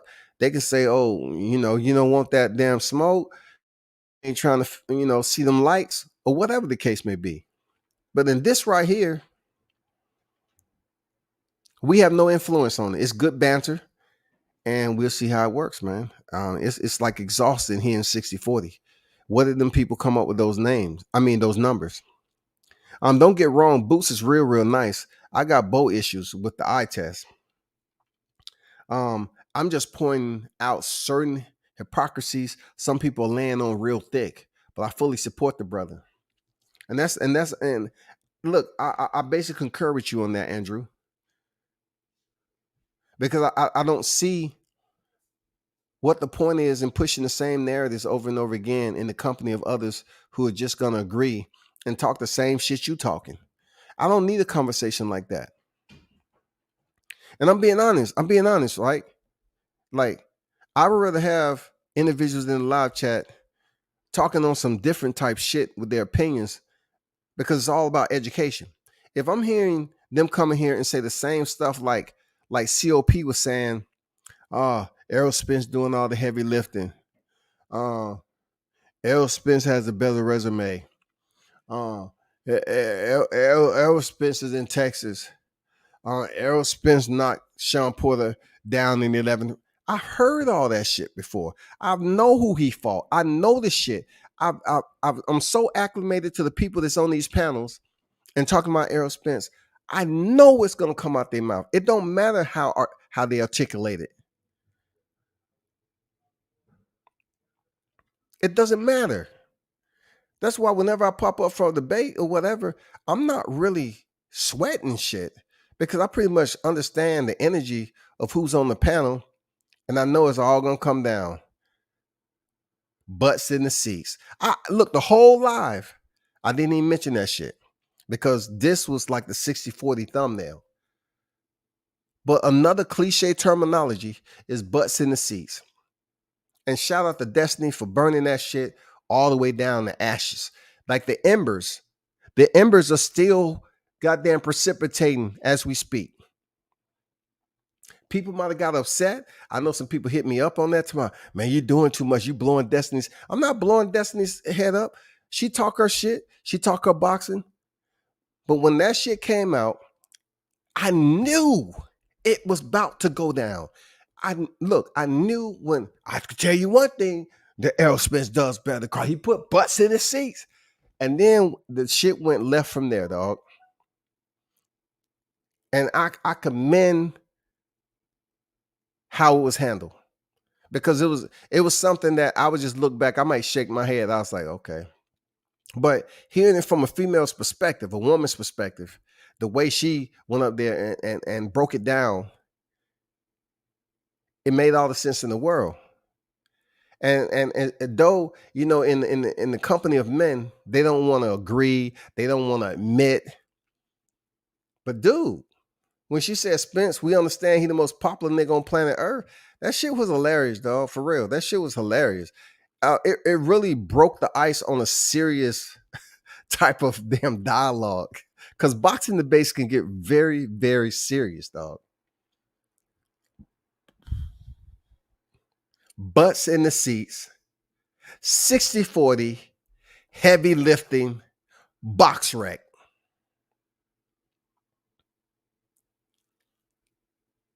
Same shit,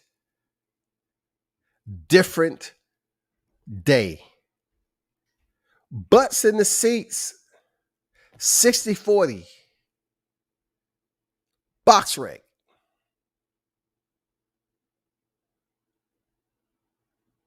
Over and over again. Heavy lifting. Let's jump on heavy lifting and run it in the ground. Butts in the seats. Box wreck. 60-40. It doesn't matter how many times you say the shit. It doesn't matter what the twist you put on it. You're all saying it towards the same purpose. To discredit Terrence Bud Crawford when it comes to your fighter, Errol Spence, stepping into the ring. 60-40 don't mean shit. Box wreck don't mean shit when it comes to them stepping in the ring. The contract is already signed, man. It don't mean anything anymore. Those two fighters, mano a mano, that's what means everything. And whoever comes out the winner. Look what happened to Sean Porter. They said Sean Porter had the better resume, right? Look at it this way. They say Sean Porter had the better resume, right? They commend him for stepping in with the big competition and losing. But when it comes to Crawford, who has 6 straight, like at that time, 5 straight stoppages of welterweight, they say, oh, he ain't fought nobody. He ain't fought nobody. But Sean Porter has, because he stepped in there with the champs. He stepped in there with the Kell Brooks. You know, he stepped in there with the Keith Thurmans. He stepped in there with the Errol Spence's, Danny Garcias. But then he goes in there with Terrence Crawford and gets stopped.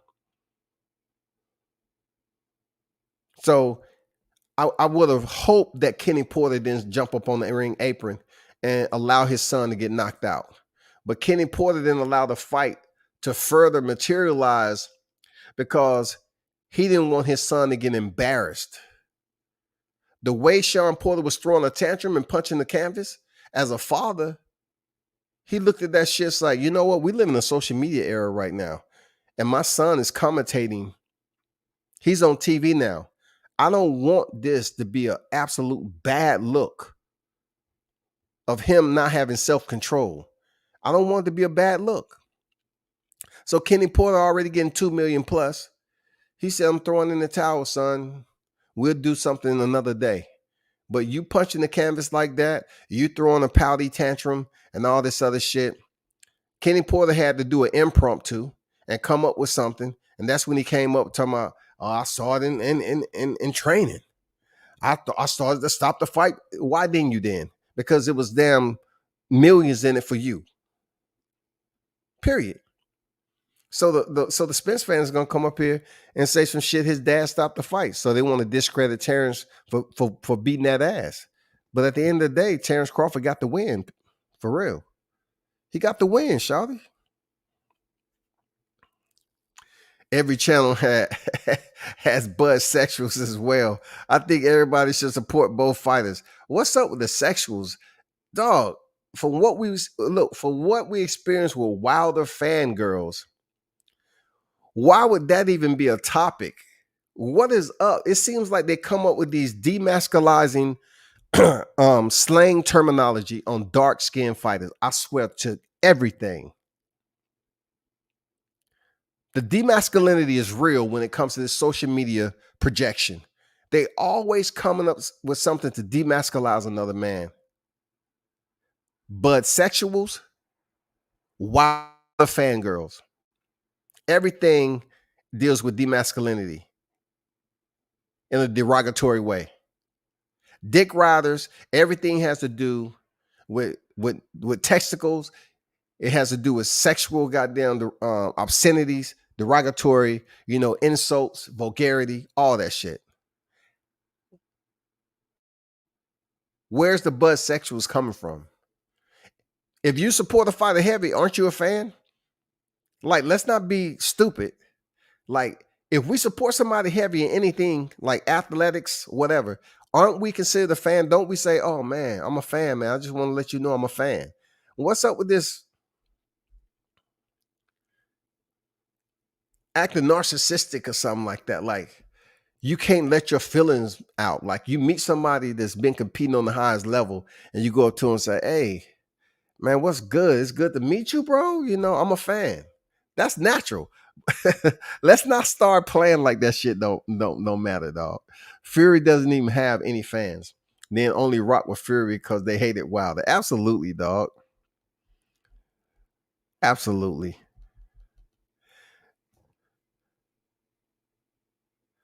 G Money on deck, what's good? He say Spence fans seem like they go over the top. All the way. All the way. All the way. Look, sometimes I'll say some shit on purpose that's not even right. Oh, there we go. Oh, you don't know shit, dog. That ain't true. That ain't true. Oh, man, they just bring all that energy out, man. I just laugh, man. I just laugh at that shit. Spence fans, I like both. Bud fans go over the top, too. Man, we look, Bud fans, I don't speak, once again, I speak for myself. Every fan is different. If they're Spence fans or Bud fans, all of them have different energy. It's just when people congregate on the panels and they start to get this thing, this vortex going. They start slowly but surely getting that vortex going. You know what I'm saying? That energy start building up, and and then everybody start chiming in on that one or two Bud fans is on the panel. You know what I'm saying? That's how it always works. So let me ask you this question. Let me talk, dog. All right, man, go ahead and talk. First of all, when you look at it, Errol Spence put more butts in the seats. I said, all right, let me finish, dog. Damn. Let me land the plane, dog. Errol Spence has the support of Jerry Jones. He's selling out AT&T Stadium. No, man, that's not. Man, let me finish, dog. Damn. He is selling out AT&T. I'm telling you, dog. That's how this shit be going. Bun, you look at at Bun's resume. Who is he fought? He fought Jeff. Jeff Horn fought. He fought Manny. Man, he ain't fought nobody, dog. He was undefeated. That didn't mean shit. All right. Everybody on Terrence Crawford resume, Errol Spence can fight. Man, B. I done heard every possible scenario. Everybody on Terrence Crawford resume, Errol Spence can beat. And then when you flip the script and say Terrence Crawford can beat everybody on Errol Spence resume, how? He ain't fought freaking Sean Porter. He ain't fought Kell Brook. He ain't fought Danny Garcia. He ain't fought Mikey Garcia. Oh, I done heard all the shit, dog. I ain't gonna lie, dog. That shit is hilarious, man. That's why Destiny shit, man, was hilarious, dog. Again, COP quit suggesting that being a Spence fan somehow will help you score higher on mental aptitude tests. I'm serious, bro. What's up with that dude, man? They always saying about putting more butts in the seats. I don't understand with that has to do with anything. Man, I'm telling you, got grown ass men. I know they listening. You grown ass men out here. They keep on saying butts in the seats, dog. 60-40. Box wreck. Who is he fought? Spence beat everybody on Terrence Crawford record. Oh, Terrence Crawford beat everybody. No, he don't. He hadn't fought Danny Garcia. Mikey Garcia will fuck him up. I was like, the shit keeps on going on and on and on, man.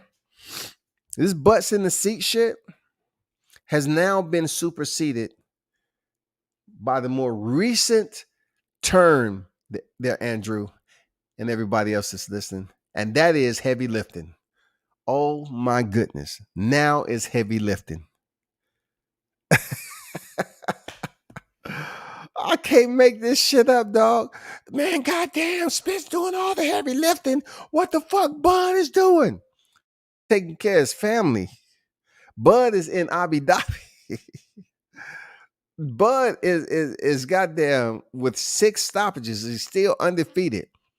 Every single fight he had at welterweight, he has stopped. Now they talk about heavy lifting. It's just preposterous, man, to even think that we have grown ass men congregating together and coming up with these terms 60-40. Why the number? What constitutes the number to be that? What are you basing that off of? What is your formula? And the formula is based off of what criteria? What are we talking about? 60-40. Is 50-50 a banished number when it comes to Crawford Spence? Like, is it something that has just absolutely been considered banished, period? We cannot use it. Even 55-45. Nope, it still has a 5 in it. Fuck that. It still has a 5 in it. That if you put that 5 in there, it's getting close to 50-50. I don't like them 5s, goddammit. I don't like them 5s. 55-45. No. That's too close. That's too motherfucking close.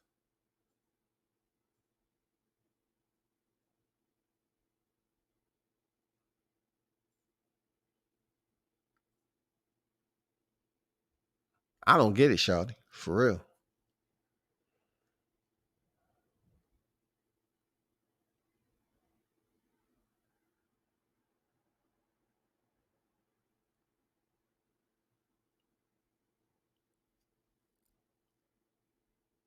$55-45.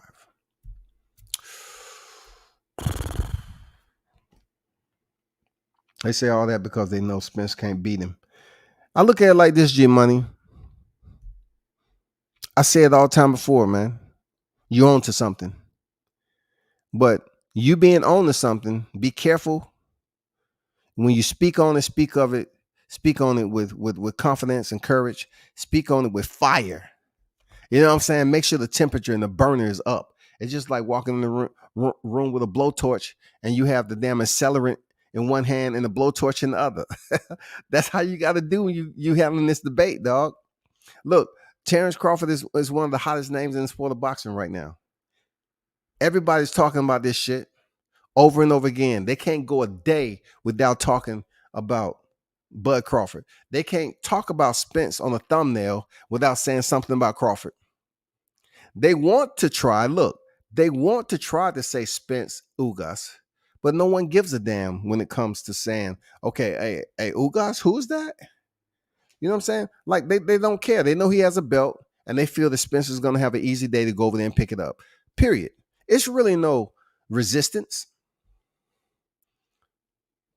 But when they put that thumbnail up there, they have to put Terrence Crawford up there if they want the views. They want people to tune in and think it's going to be a Spence Crawford type of movie. And they want to make sure the popcorn, the butter is nice and soft on that motherfucker. You know, it's all fresh. And they want to get their beverage and they want to tune in. That's what it is, bro.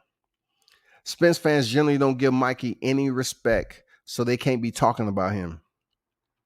Bud already took out Brooke Porter, so I guess the heavy lifting is Danny. Yeah, man, he's doing all the heavy lifting, dog. Danny Garcia's get the damn the salute because he's one of those guys where they respect his resume. Even though, look, Andrew, years ago they was calling Danny Garcia the cherry picker, cherry picking Garcia. All right, they was calling him the cherry picker. But since Terrence Crawford has stepped in there with those two names you mentioned, they give Danny Garcia credit because he has that cultural popularity again. Like they think Danny Garcia is cool. Also, they respect Danny Garcia's resume. But look, like Sean Porter, Danny Garcia stepped in there with some big names and couldn't get it done. Like Danny Garcia stepping into the welterweight division, he fought Robert Ghost Guerrero. That was for the vacant title. Danny Garcia has been incapable of beating a champion who was already active, reigning, defending at welterweight division. He has had no success in making that happen at welterweight. He couldn't get it done with Sean Porter for the vacant again. Okay. He couldn't get it done. He couldn't get it done to keep his title with Thurman. Come on, man. He couldn't get it done against Errol Spence. So I guess Keith Thurman was doing the heavy lifting too. Because last time I checked, Keith Thurman was able to pick up a WBC title. Hey, I guess Keith Thurman was doing the heavy lifting too. God damn it. At the end of the day, I think Keith Thurman was doing a whole lot of lifting.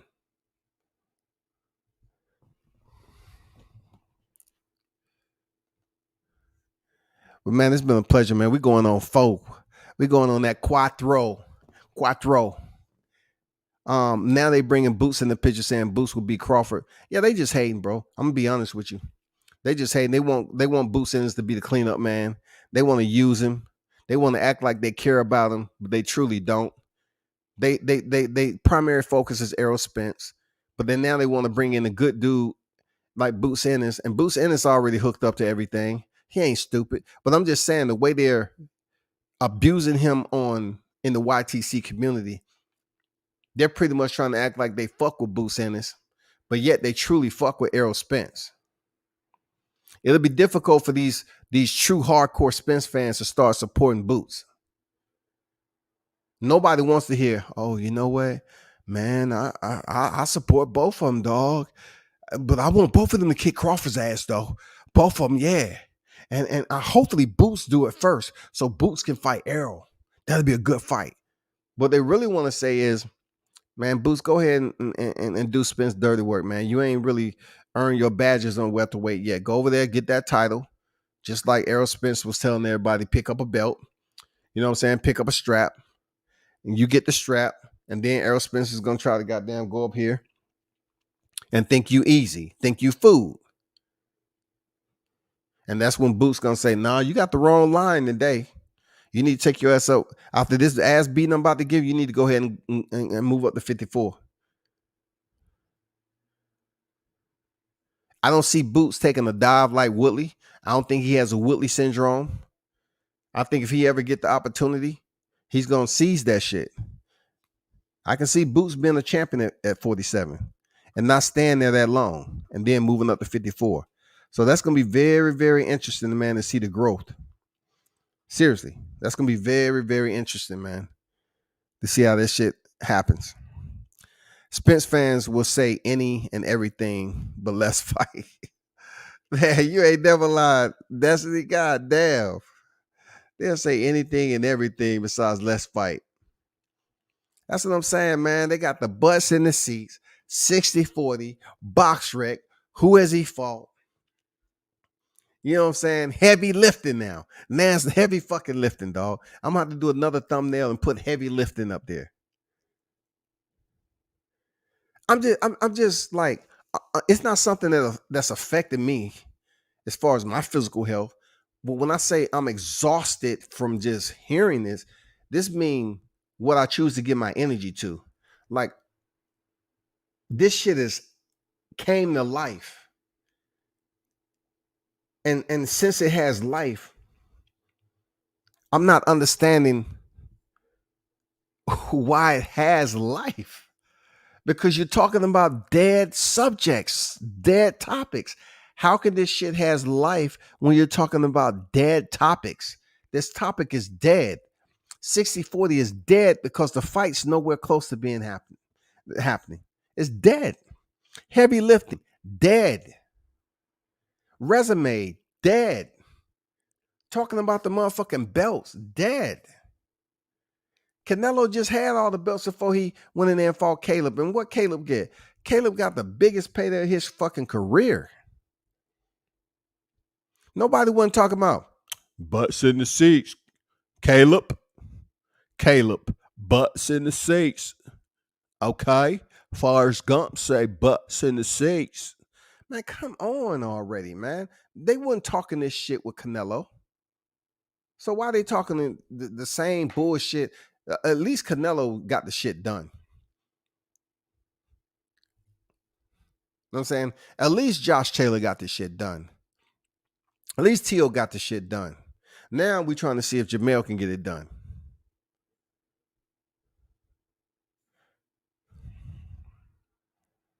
L5 player said, when Spence didn't have a dance partner 3 days ago, I don't remember a single Errol defender on YouTube recommending Boots for Errol. They prayed for X makes miracle. His name is Ugas. They definitely did. Ugas was wrapped up already, dog. L5 player, Ugas was wrapped up. You didn't see when they was trying to come at him and put him in some like bogus ass tournament, and now Stanthionis gets step aside money. He was already wrapped up. He was just squirming over there. Ugas was squirming, dog. They was did him dirty. Look, when they give you these belts, they're not gonna treat you fair, bro. They already had Ugas over there squirming. They was just letting him know, hey, calm down. We're gonna take this duct tape off. We just want to let you know what's going on. Ugas like, God damn. Man, I was just enjoying myself. Y'all really, man, this hurts. This duct tape is not comfortable. I know. That's what happened when you're receiving shit via email. You think it's easy? You think it's easy? No, it's not easy. So they start fucking off and trying to make Ugas do this, that, and the other, and then come to find out Errol had to pay the damn step aside money to get the fight. Hey, it is what it is, bro.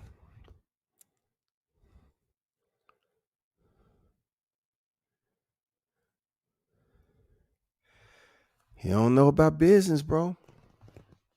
You know what I'm saying? They wasn't even trying. They wasn't even bringing up none of this shit a while ago. None of it, bro. None of it. Look, I was just telling them like when Boots Ennis fought Euroball, right? Euroball was shorter than Boots and everything, and he was an awkward ass fighter. Like when you want to talk about cave shit, when you want to talk about night dwellers, this dude looked like he was from caveman ancestry, like the way he was fighting. It was so like a barbaric type style with him just swinging his arms. No one was talking about Boots. No one was talking about Boots. This shit really didn't start going anywhere until Boots freed himself from Chris Middendorf and then fought Van Heerden, and then he got the next fight with Sergey Lipinets. Sergey Lipinets has a common opponent of Mikey Garcia that fought Errol Spence. He lost his title and moved up, but people want to say, oh, Sergey Lipinets, this tough fighter, used to be champion. So why not give it to Boots? Boom, he's food for Boots. Boots stops him. Next is just like looking for a whatchamacallit instead of a Snickers. You got some Snickers? Nope. We got whatchamacallit. Okay, go ahead and give me that whatchamacallit. That's what Thomas Delorme was, a whatchamacallit. He was a whatchamacallit, dog. But anyway, man, y'all been awesome today, man. I appreciate everyone for pulling up. I got to bounce as always, man. This has been goddamn close to 4 hours. But I want to give a big salute to everybody who tuned in to the live chat, man. Man, shout out to ones who stand their freaking ground. Shout out to Queen herself, man. For coming showing support to the channel. Destiny Black in the building once again. Shout out to the arsonist. You know what I'm saying? Look, the beautiful nightmare. Shout out to the beautiful nightmare in the building.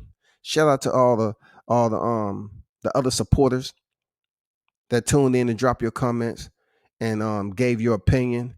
Once again, Knockout Boxing 86 TV pulled up. Major Key Boxing. Make sure y'all support the channels. Pac-Man Tay, Pac-Man ATL, Tay Jones. Make sure you support him. Tune in his channel. Until next time, man. Turn up and tune in to World Combat Sports. I'm out.